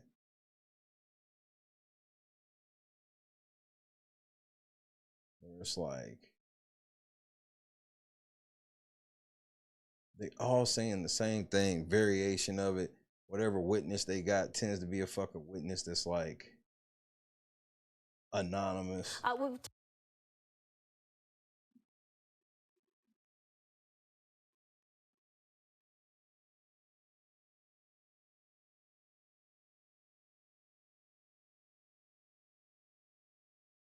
Temperatures like this, police across Massachusetts are stepping up patrols at popular beaches. The move is connected to growing concerns over so-called beach takeovers organized on social media. NBC 10's Malcolm Johnson joins us from Swampscott with what police along the coast are doing to prepare. Malcolm. Yeah, Glenn, it doesn't really matter whether it's right here in the North Shore. They don't want teens at the beaches this summer. That is clear. In Swampscott or South Shore in towns like Dustbury and Marshfield, law enforcement across the coastline is doing everything that they can to keep people safe as the weather continues to get better. Now it's beautiful. I live in this town and I enjoy this walk every day by the ocean. The joys of beach weather have arrived, but it's coming with caution for crowds. These crowds just pop up out of virtually nowhere. I could have swore this is what it was like at the beach. These niggas like, man, I can't believe when it get hot outside, nigga, the beach is a bunch of people at the fucking beach. Very bad mix. You know, with a Snapchat message, Instagram. Kind of sad because someone's going to get hurt, and it's kind of like they're taking away. Ma'am, you don't even know what the fuck you're talking about. All you're doing is regurgitate some shit you heard on the news. I gotta be honest with you. You ain't seen no teen. You ain't seen shit to where a teen is getting ready to get hurt.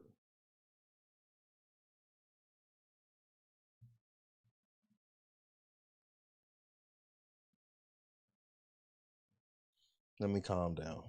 From the safety of the beach for other people that want to enjoy it. Unsanctioned gatherings drawing thousands of teens and young adults to shore communities. No, all I saw was just, look at that. And gather. Okay. Anytime they show kids running, it looks like it's raining.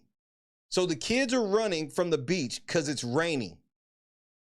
Look at it. You see the ground wet.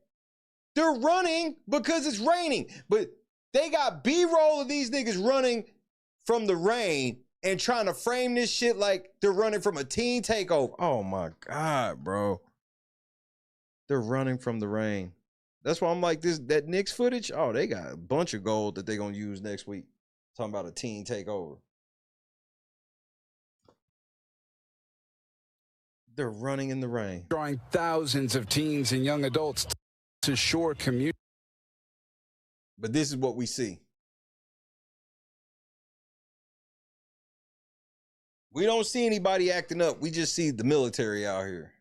Communities, sometimes leading to fights, alcohol violations, traffic problems, and dozens of arrests. Recent incidents at Hampton Beach in New Hampshire prompted more than 100 police calls and about 50 arrests, raising... You a damn lie. You got 100 calls and only made 50 arrests? Alarms for law enforcement ahead of the busiest beach months. The sheer magnitude of people that can show up in such a short span of time is something we're aware of, and really the only way to prevent it is to be on top of, you know. Same old line. Every cop has the same old line.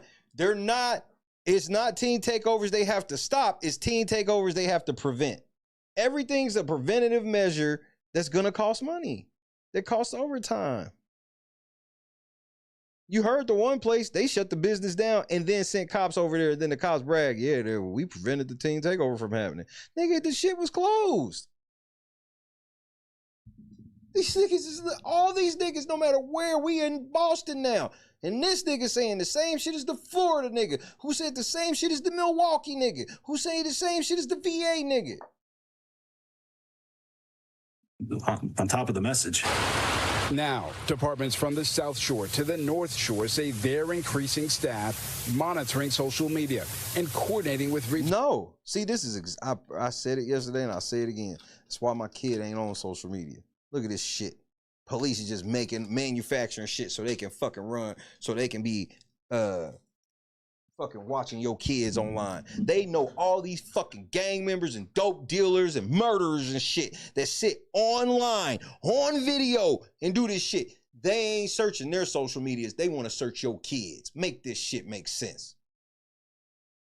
When you start telling me about monitoring niggas on social media, oh, that's everything go out the window now. Cause I'm like, nigga, you can find in your town somebody selling dope, somebody pimping hoes. You could probably find a diddler or two. You could find all types of gang activity. There's a bunch of shit you could be monitoring online before you tell me you need to be monitoring where the kids are gonna hang out at. The fuck you mean? Monitor everything else illegal online in your area, bitch. Law enforcement partners to prevent similar chaos. In Dennis, they've seen this. That's the scam, Javon. See, you ain't supposed to realize that part. How are they going to know who to monitor? Exactly. They're not. They're going to monitor who they want to, whoever. Don't think for 1 second they're not going to make kids give them their social medias. They're going to fucking detain kids and be like, give me your social media so I could check to see if you shared this flyer.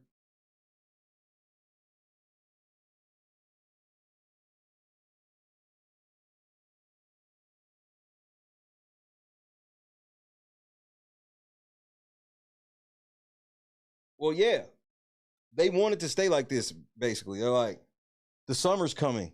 And I don't know if you know this, teens go to the beach in the summer. Activity in years past at Mayflower Beach. We had a few thousand people, and we tried to combat the drinking, the fights, all the problems that pop up, and and then I was at Venice Beach, 2 summers ago this summer, 24. It was lots of kids out there, and I never felt pressed, threatened, anything. They were out there in droves walking the boardwalk. They were in droves walking the beach, playing basketball, all types of shit. And never once did I be like, I need more police out here. I never felt that. Kids are running through the neighborhoods. They're hiding in people's garages and under their decks. And it was a bad situation for a lot of people. And look, they don't want any repeats down there in Dennis. So they say come 4th of July weekend, they will be working 10 to 12-hour shifts around the clock to do all that they can. Overtime. To keep the community safe. For now, we're live reporting in Swampscott. I'm Malcolm Johnson, NBC 10 Boston. That's the main thing. It's an overtime scam for cops. The cops are the only ones saying this shit, and you got a couple bullshit lawmakers. Nobody. The only people that they just random people they talking to. I want to see y'all. If it's really a problem, why don't y'all hold a community meeting and talk to the parents? Because it ain't a problem. Y'all just want free fucking overtime, and then y'all want to do a coup with the businesses that want to be like, oh, I don't want kids around my, like, so many business owners are bougie now. I remember when people just wanted customers. Now motherfuckers just be like, I gotta have a certain clientele. I want to have prime real estate like my business near the beach, but I don't want no kids coming in my stores. What?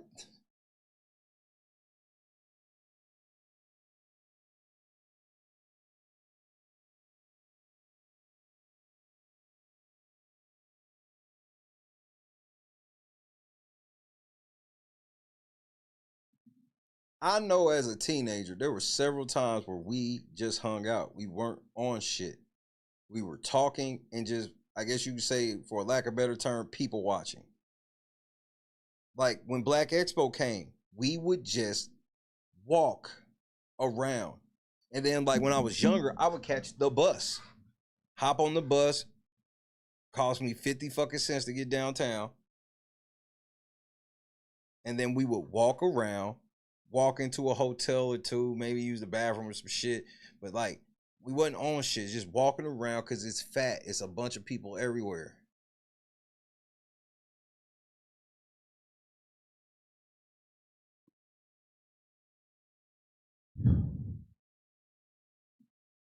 Yes, there was the certain kids that wouldn't be on shit. That's what it is.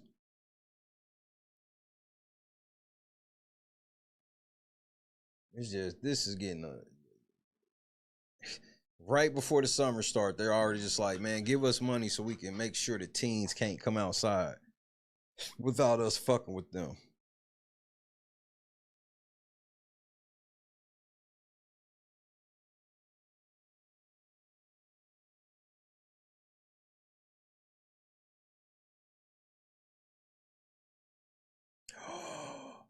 Well, y'all fucked in Newport. Y'all fucked. Well, they got what they wanted in Newport.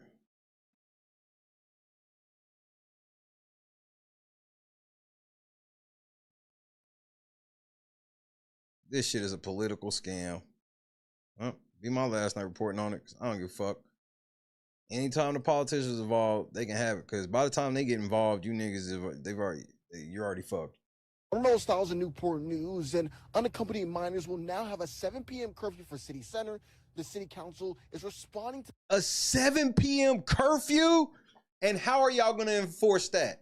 Money, money, money, money, money. 7 p.m. curfew. The sun is not even going to be down. the team takeover, with hundreds in attendance and multiple being arrested this past weekend. There was a flyer made for another team takeover scheduled tomorrow. And you a fucking liar. Who made the flyer? Who made it? Show me the flyer and tell me who made it. You lying piece of shit. You're going to hell. So we had to do something before Wednesday. It's Tuesday night. You're a fucking liar. That urgency led Newport News City Council to approve a temporary 7 p.m. curfew for unaccompanied minors at City. These niggas got a 7 p.m. curfew until July. And how y'all gonna pay for this? And a citywide curfew at 10. Y'all literally live in a police state, nigga. Welcome to Newport Police State. Oh my God. And it was unanimous. It was unanimous. Sound like some Dalton shit to me. The center Tuesday night. Proactive measures. We saw what happened in Virginia Beach. All the mayors are very... No, we didn't. We didn't see... No, we didn't. Nothing happened. Nobody has shown anything that happened. You lying motherfucker. Very close, and we talk frequently. Mayor Philip Jones says the city wanted to get ahead of the problem before another large gathering could take place. But once you have 300 unaccompanied youth in the middle of your business sector, it's unacceptable. It's all about the fucking money. All of those businesses I would never support again. None of them. That place that shut down because they were scared teens would come, I'd never spend another dollar in that motherfucker. You want me to abide by a fucking 10. So now as a parent, I got to be on call as kids' jobs because it's a curfew. So you're going to be coming home from work getting fucked with by the police. They can say, we don't believe you came from work. We believe you coming from a teen takeover.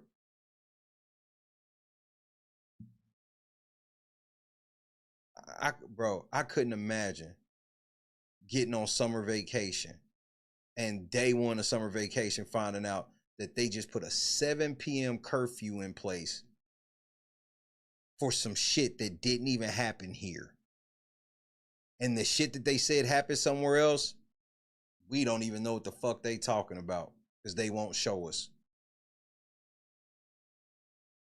Everybody's like, we got to get in front of this. We got to get in front. They are admitting that I was right. They start off by telling you that teen takeovers are a problem. Everywhere gets to be like teen takeovers are a problem, so we got to get in front of it. This is some sick shit. And it's not going to happen again. The emergency action comes just days after police say hundreds of teens gathered at City Center and other locations throughout Newport News, resulting in multiple fights and the arrest of 14 juveniles. But then we have fights all over the city. I'm glad that none of them resulted in homicides.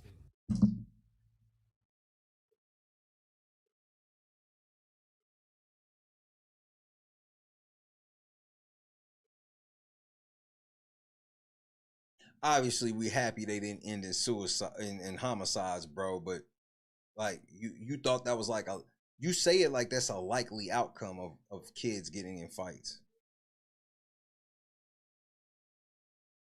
So y'all got such a firearm problem there that y'all worry about the kids killing each other in the fights. But y'all not doing nothing but the firearm problem. Just tell the kids to take their guns and go home at 7. They know kids. The reason why it's 7 o'clock is so they can guarantee the police is fucking with people. Nobody in here looks like they have everybody in here old as fucking shit. There's no teenagers in here. There's nobody with teenagers in here.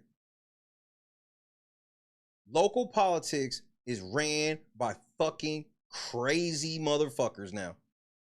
Period. They warned us too. They told you niggas 15, 20 years ago, local politics was the most important, and the only people that listen is these niggas. And they don't even know what they doing. Bro, the amount of motherfuckers that go to them Dalton meetings, every fucking meeting, and have no idea what the fuck is even going on. They just there. Because they supposed to be there. Tuesday's meeting drew a packed crowd of residents. That's a packed crowd. This nigga said this is a packed crowd. This is a packed crowd of residents.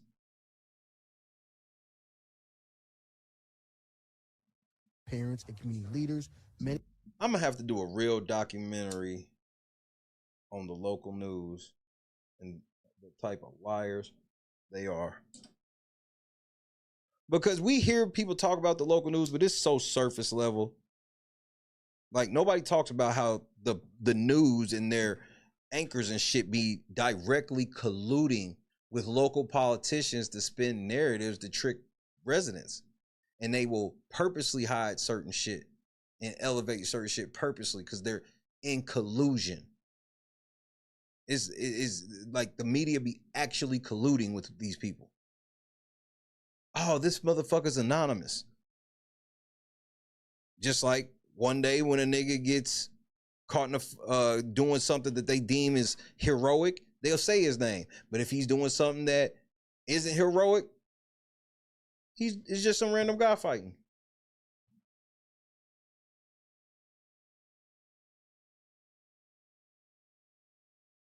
People know local media ain't shit, but I don't think people know how local media be colluding with these local politics, especially in the small spots.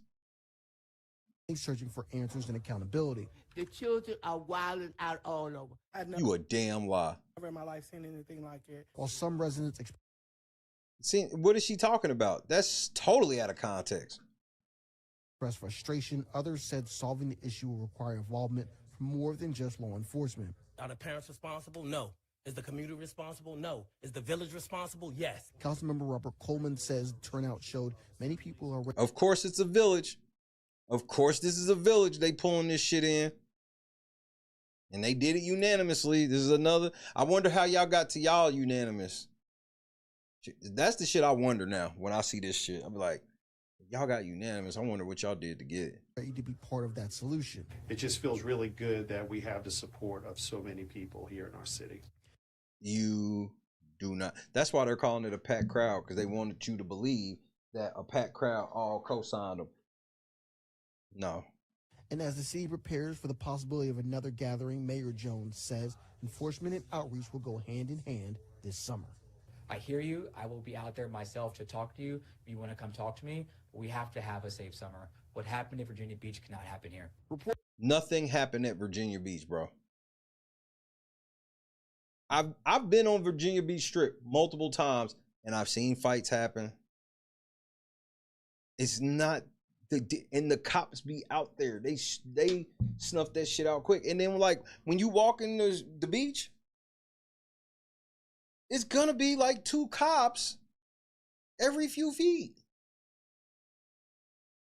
when it's packed out there. That's why I'm like, this thing where they're acting like the beaches have always been empty, but all of a sudden the beaches are packed with kids and they're taking over the beach. Bro, you're making shit up. And you niggas have been policing this shit. These beaches be having their own police unit.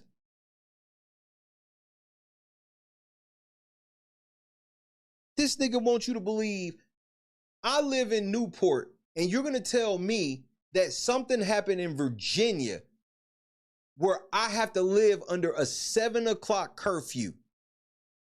And that makes sense to this mayor who's clearly bought off. Lying motherfucker. Like, he's not even remotely trustworthy sounding. In Newport News, Romello Styles, WTKR News 3.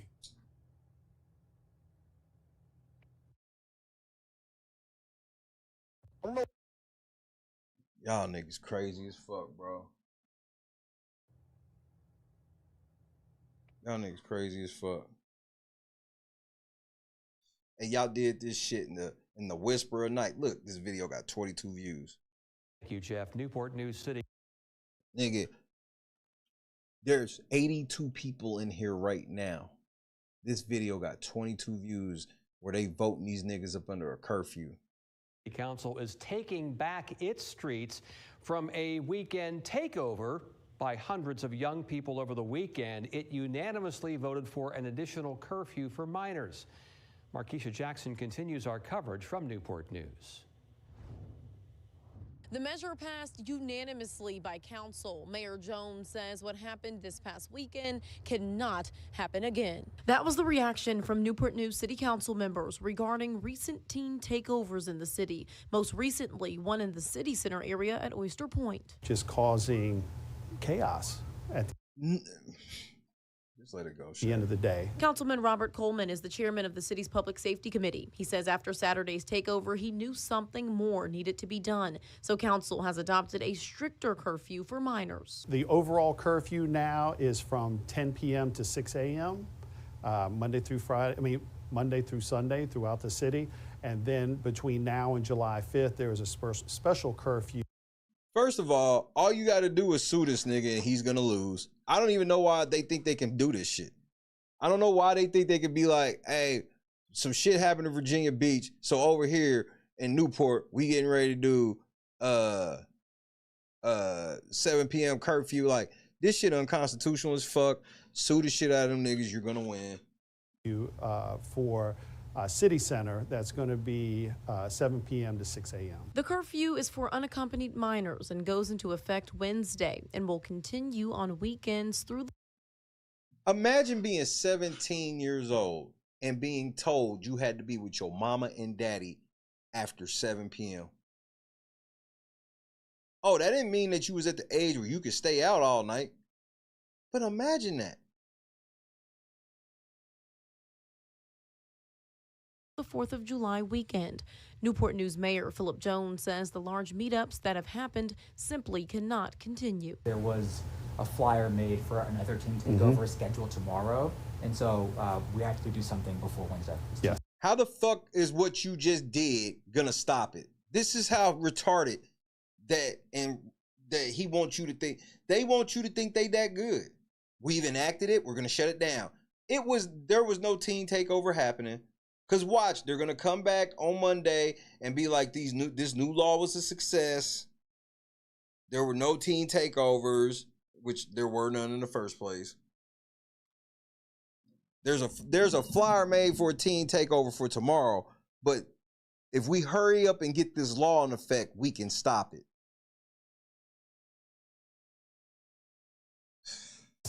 Residents showed up to tonight's meeting applauding the city and police for their swift actions. Others say this curfew, though it has exceptions, may make it harder for teens to spend time together.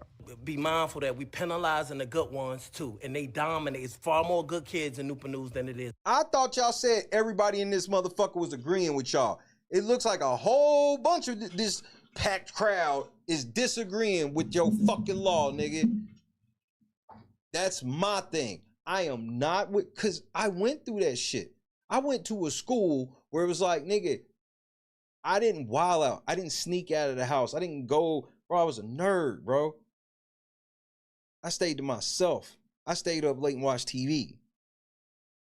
You know, I'll be out during the day, and then when it's time to be in, I'll be up till 3 o'clock in the morning, watching TV. Watch the shit I recorded, whatever the fuck. And then I'm gonna be punished because a couple of these knucklehead ass niggas that grew up in a fucked up home, they get to fuck it up for me and everybody else who ain't did shit. But this is even worse than that. They just saying that's what it is. They don't even have proof that's what it is. It's bad. Let me say that. But city officials want parents and teens to lean on the several activities available to them this summer. We have safe spaces in the community. Yep. All of your approved businesses. They can go to St. Patrick's. They can go to the Cigar Lounge. They can go to Rucker Athletics. We will do a better job of marketing those and communicating it. We have city events. We have youth career programs. We have Friday Night Nets. While they are joining Yep, all of your shit. Morgan, what's happening? the list of Hampton Road cities who have had to implement a tighter curfew, city leaders say it had to be done. We have to have a safe summer. What happened at Virginia Beach cannot happen here. To learn more about the curfew specifics, head over to wavy.com. In Newport News, Markeisha Jackson, sit on your side. All right, welcome back to Good Day Chicago. I don't even know what the fuck I hit.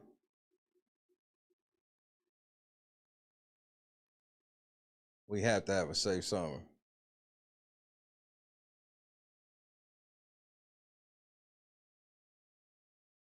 Hey man, what the fuck?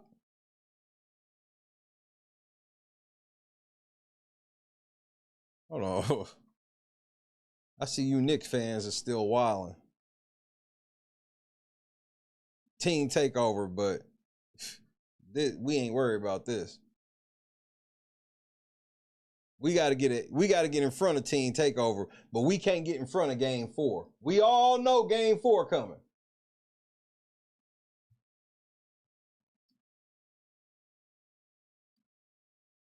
These niggas is literally on demon time, bro.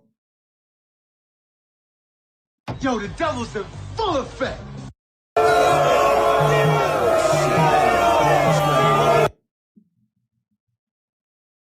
I couldn't even get, Javon wanted me to go see something. I couldn't even get to it because of this, bro.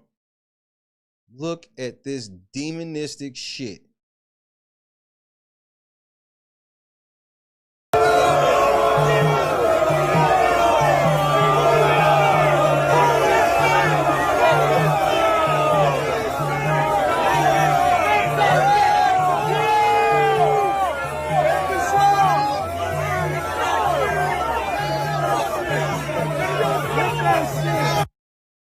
Nigga, the nigga damn near set the nigga on fire, bro.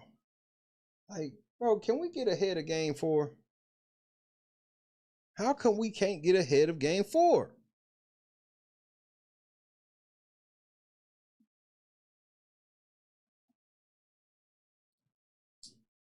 I'm gonna look into that mayor just because I ain't gonna report on him. Bro, what is, bro? Now Twitter desktop is acting stupid.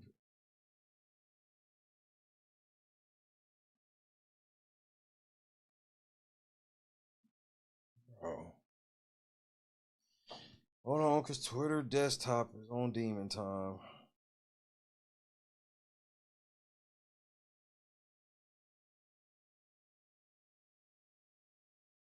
Twitter is unreliable. I mean, is Twitter down for me or something?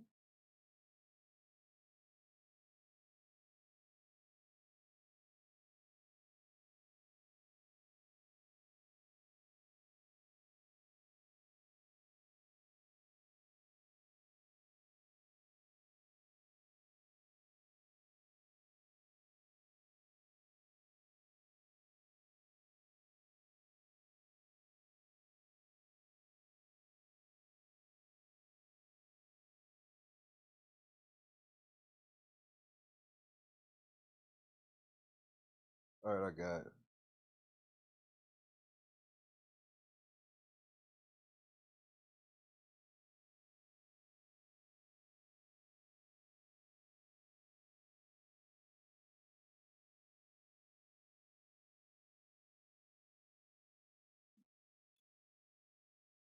This shit is political as fuck, bro. This shit is political as fuck.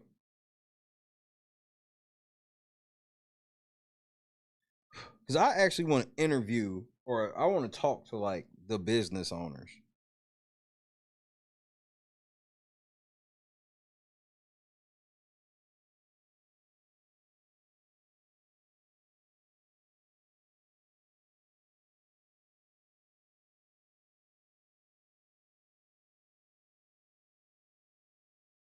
See, I ain't even playing this one either.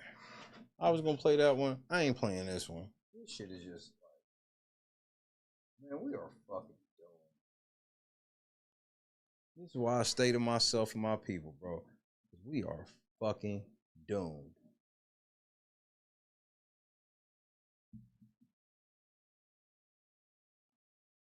Twitter takeover just happened on my end. It sucks. And the police ain't doing a damn thing about it. What the fuck is wrong with Melanie?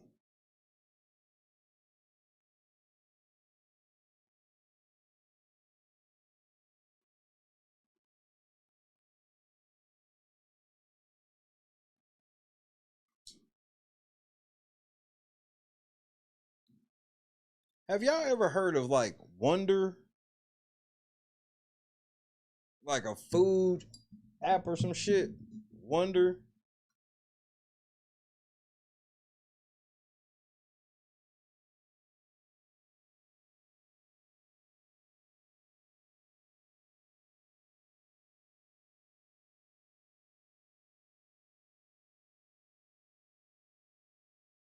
Because I think I want to do a video. I think I want to talk about that tomorrow.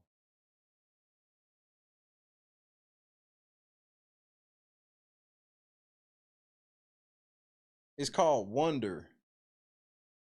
Oh, let me see if I can find just a quick ad. Like Wonder Restaurant or some shit.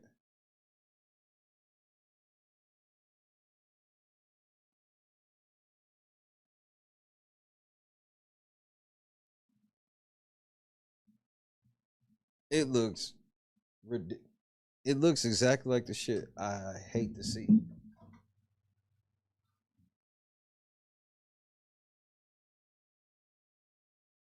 Okay. Here, I'm about to play one of the commercials.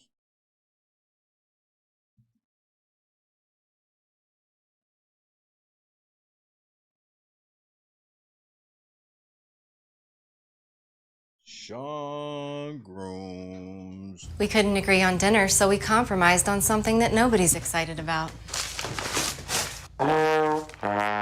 Instead of settling, download the Wonder app.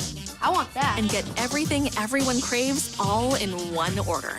Wonder gives you access to more than 20 different restaurants from renowned chefs, so you can get exactly what you crave with no compromises. Avoid the sad trombonist, only with Wonder, the cravings expert. Have y'all heard of that shit?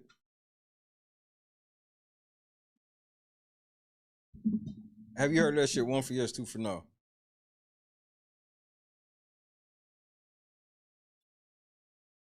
I had never heard of this shit until today.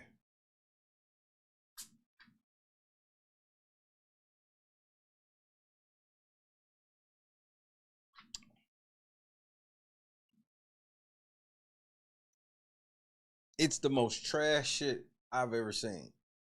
But so it's like a real fucked up ghost kitchen.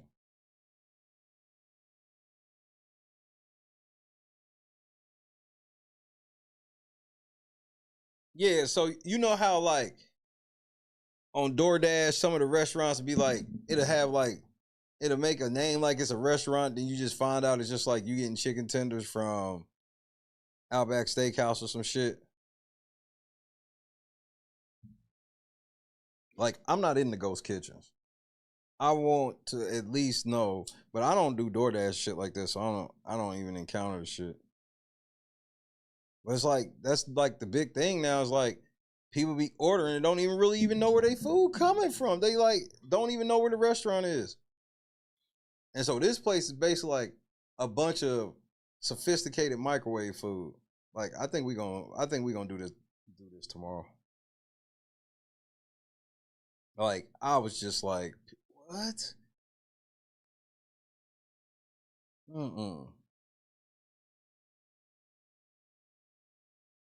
Me, I look where places are. So like even when I'm out of town, I want to see where this spot is at and what it's near. Because sometimes that can tell you. Like especially if you tourist, like you should do that because you don't want to accidentally get off the beaten trail and get yourself in somewhere you shouldn't be.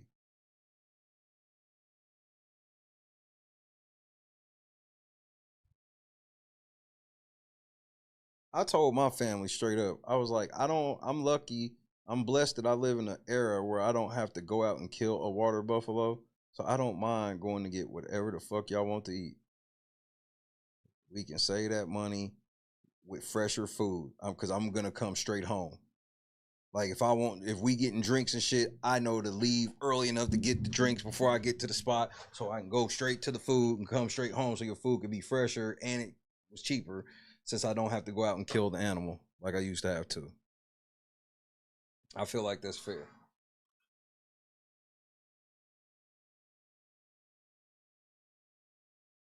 Cause it's just like, you look at it and it's like, man, it got so fucked, bro. That shit be so expensive. Like it's truly just like some emergency, like DoorDash is like emergency only for me.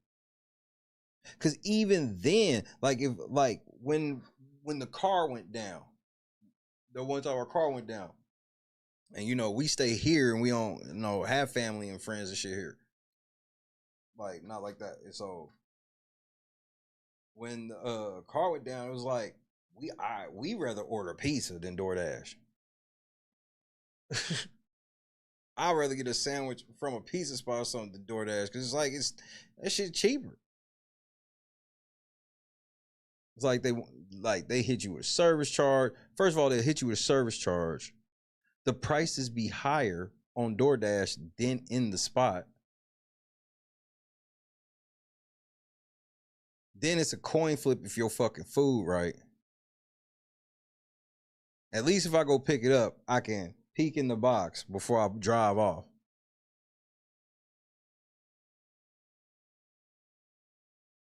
Oh, for sure. That's why like DoorDash is like emergency shit. Like if I gotta fly somewhere and I'm staying in a hotel, then unless I know somewhere I could just walk to, then yeah, I'm gonna DoorDash before I Uber. But I'm gonna be selective. And I'm gonna be thinking, what will hold up?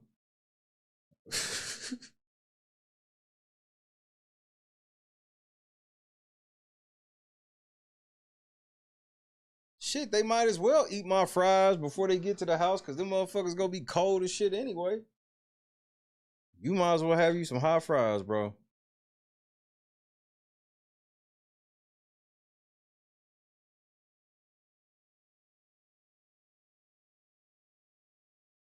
But yeah. Other outside of an emergency, nah, I ain't fucking with it. We gonna watch this tomorrow. This will be tomorrow's show. I think I'm gonna do a members only show tomorrow. Special members only, and it might truly be members only.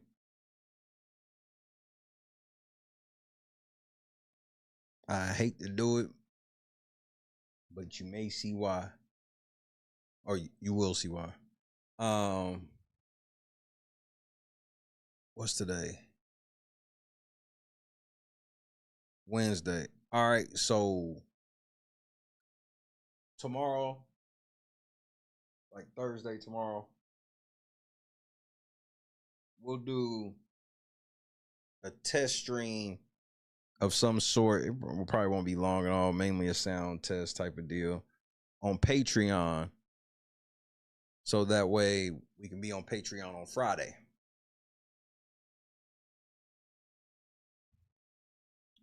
Come on and fuck with us, French. It's always funner with the fellas. And the ladies. I'm so happy to say the ladies is with us. We really be having ladies that really be watching it with us. That shit cool. So, you know, the whole gang. It's a fun watch. I enjoy it so much better. Like, I could watch the worst wrestling show ever. As long as I watch it with my homies, I'll be cool. Oh, jeez.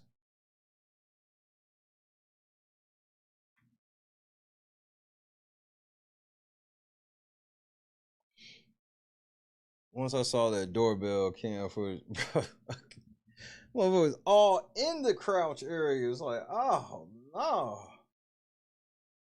Well, clean hands and have your faith in him, and I think you'll be able to dodge it. But yeah, that's a crazy gamble. That's a crazy gamble. That shit was disgusting.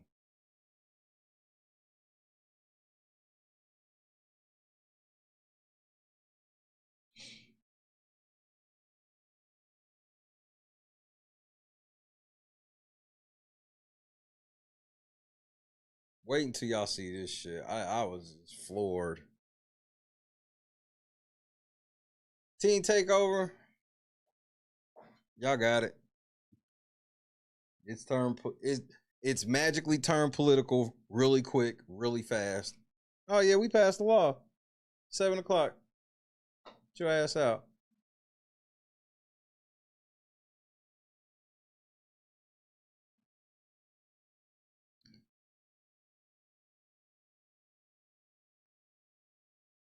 What?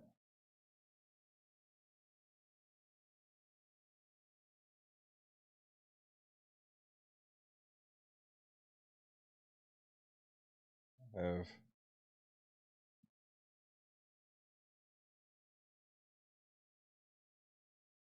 Say his name and he appears. I believe in Joe Hendry. I believe in Joe Hendry. Cause they love him in London and Paris and Tokyo, America, Scotland and Canada and Mexico. They say, I believe in Joe Hendry. I believe in Joe Hendry.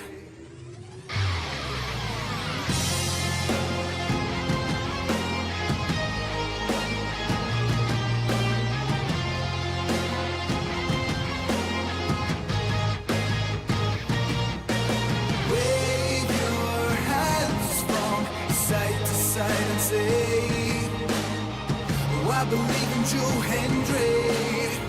Joe Hendry is so prestigious. Wave your hands from side to side and say, oh, I believe in Joe Hendry. In Joe Hendry, and the prestigious one.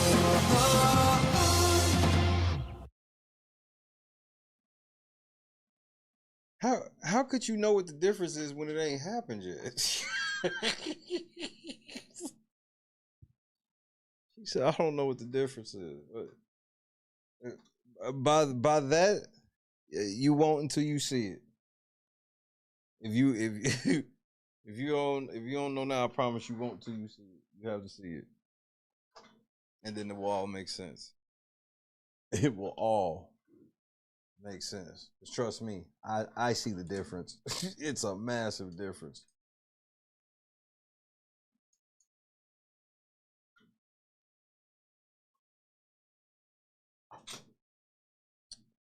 Well, that's the thing about me. I'm nothing like any other channel. There's no channel anywhere near like this channel. There's no channel where you can randomly see Joe Hendry. I take pride in this. I take extreme pride in it.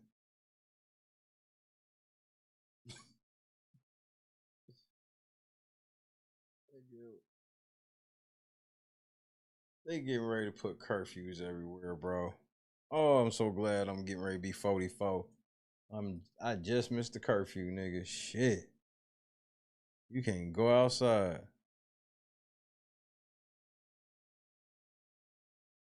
Hey, what do the kids say? We are so back.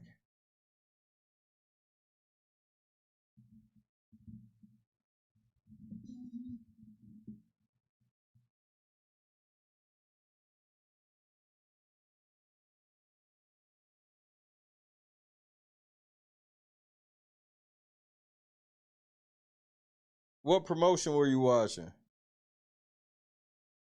Because you guys see him back in the beginning, bro. I'm going to have to pull up some of his old promos and shit from the YouTube channel, man. Joe Hendry is fucking hilarious.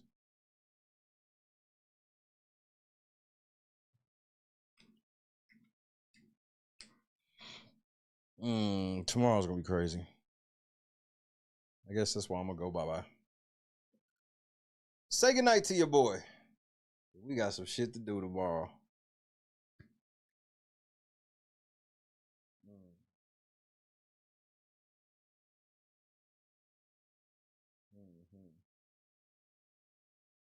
WrestleMania 41. Okay. French, Sloan, Scott Johnson, Janice. Shout out to Bob. He did not make it.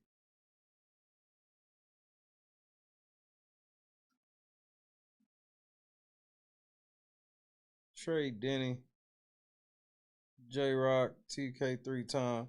Wait, hold on. Bob did make it. Soon as it came out of my mouth, I started thinking to myself, I looked at the clock too. I started thinking to myself, I'm like, I don't think he said he was gone yet. Because that was basically my goal. I got to get out of here before Bob. So I got some stuff I got to do. Orbs, Ham Dog, French, Rhonda, Miss Georgia. Ugh. I'm yawning like I'm getting ready to go to bed. Shit. Holly. Man, I'm so hyped, man. We back, bro. Send them stories, bro. Non-political. And for all intents and purposes, Dalton is not political, but we counting it like it is. Because if you send me Dalton material right now, I'm pretty sure this is the response you'll get. Good night, Joy.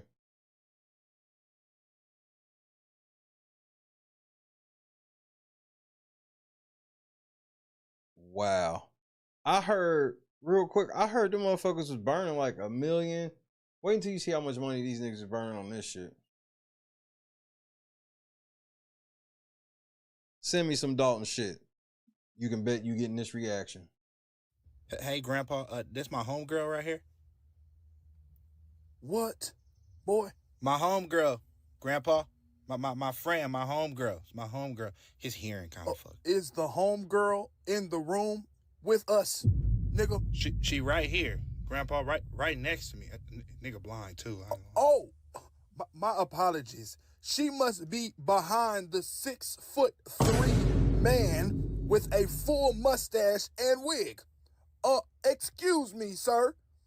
I'm trying to find the girl in which my grandson is speaking of. May you please step aside? Grandpa, it's her. She's the homegirl. Her name is Stephanie. Stephanie? Ain't no damn Stephanie. That's Stefan. Homegirl, my ass. That is a nigga. Hey, Grandpa, man. What? That nigga dick bigger than mine. It's literally hard right now. She's trans, Grandpa. Boy, I don't care what insurance he got. Tell that nigga to stop acting like a bitch. Whoa, hey, that's transphobic, Grandpa. I don't know what the fuck that means. Times have changed, Grandpa. People have a right to be their true selves, and we have to accept people for who they truly are. The fuck we do? Also, fuck you, little nigga. Oh. First, we gotta accept them little homo fun boys coming out with they rainbow wiggity rainbow gayness. Now I gotta accept the homo fun boys pretending they women. I'm tired, nigga. She identifies as a woman, so that's how she will be addressed. No. Grandpa, be nice That's to her. a man. Grandpa, it's a she. That is a man. No, she. It's a her. Grandpa, That use the is correct a pronoun. nigga. Correct pronoun. Nice to meet you. I'm tired. I sat there and watched your ass eat a whole meal for $5. You had a fucking box of pizza, a slab of ribs with a side of large fries, but ain't offered me shit though. After I just got you from the hospital last night. Oh, that shit ain't scare you, huh? But you just want to keep stuffing shit down your mouth. I just want to go back. I just want to go back. You want somebody to feel sorry, but you keep eating honey buns and shit under your bed. Yeah, I saw you last night trying to sneak them under there. I don't know how you got down, but I saw you. Where? Where? What the fuck you mean where? Oh, your big ass wanna play slow. All right. Tell me what the fuck this is then right here. Honey buns and shit. Oatmeal cream pie. What else you got under this motherfucker? Twinkies and shit. Stop yelling at me. Stop yelling at you. Your kids in there, we in this bitch hungry. Ain't eating shit. And you say, all right. No, I ain't put shit up, man. I ain't feeding your big ass no more, dog. Hey, baby. Me and the kids about to go to Burger King. You want something? Y'all see it. Yeah. That's what it is. Best hands in the world. Y'all be playing with me. Come taste it yourself. See all that butter? Deliciousness. Y'all want to know the secret so bad about the cookbook.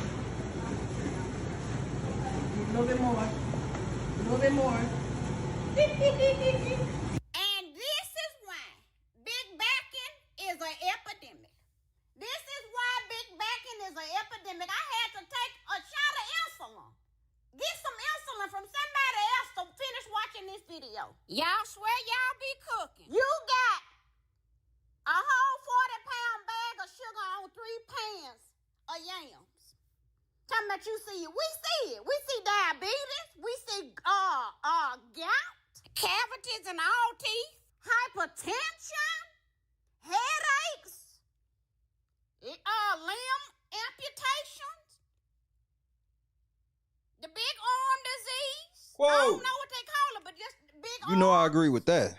And if you can spread sugar like that, it's too much. Talking about it in a little bit more. That's enough.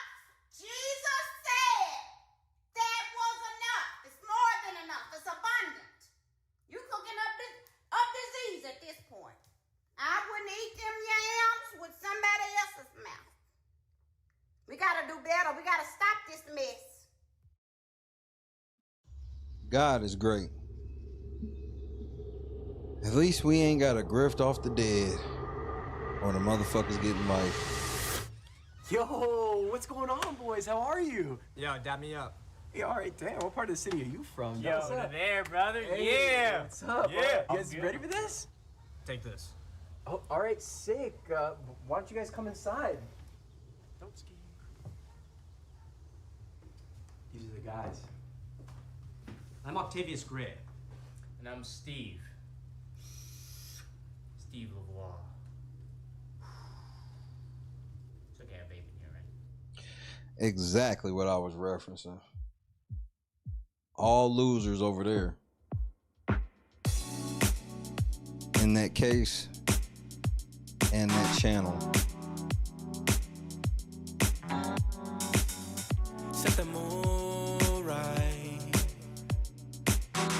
Pick you up, baby, I'm looking so fly. Sunset rooftop, yeah, that's nice, right? Hop in the G-Class, I know you need that. Heart racing fast like the speed of light.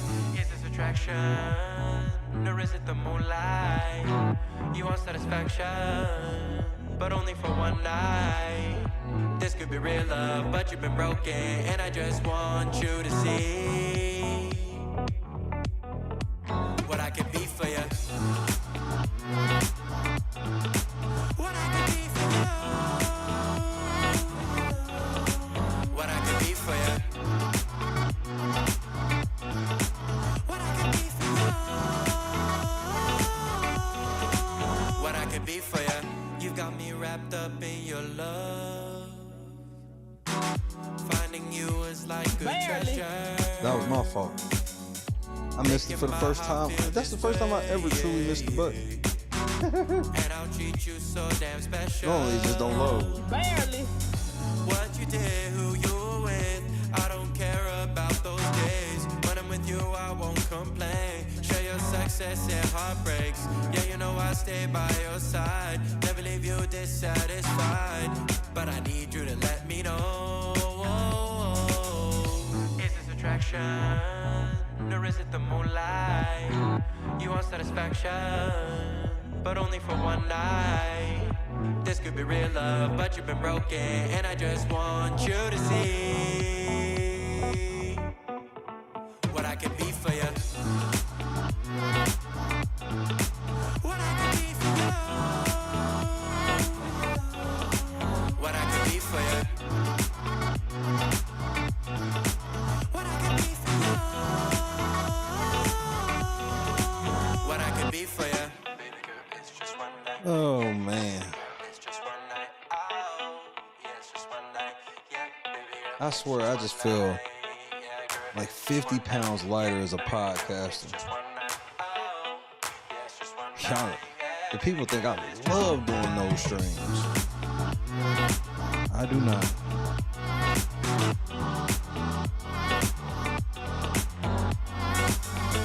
Only thing is, I do love the win though.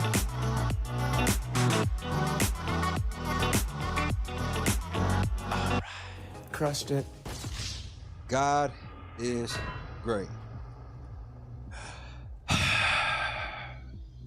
That is correct, Janice.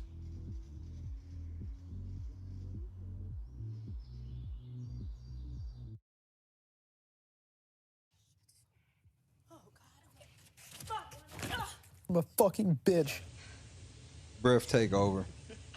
Mama, wake up! Teens took over. Hurt myself. I can breathe again. It's all right. No, you gotta go, girl. Let go. I don't even want to fall. Turn to the side. You're okay. Just You're good. land right on that booty, girl. Just put your legs out Turn and to the pull side. on your booty. Jess, you're amazing. You I got it. feel it, You Trey got Denny, Turn to I the side. promise. Just let go and turn. Like you're laying in bed. Yep. Like you're jumping onto your bed on your side. Just let go, turn to the side. Shut your eyes. You got it, my love. Just turn to the side. You're okay. Alpha. I've never even heard of him. What problem? I'm going to tell. I'm petty.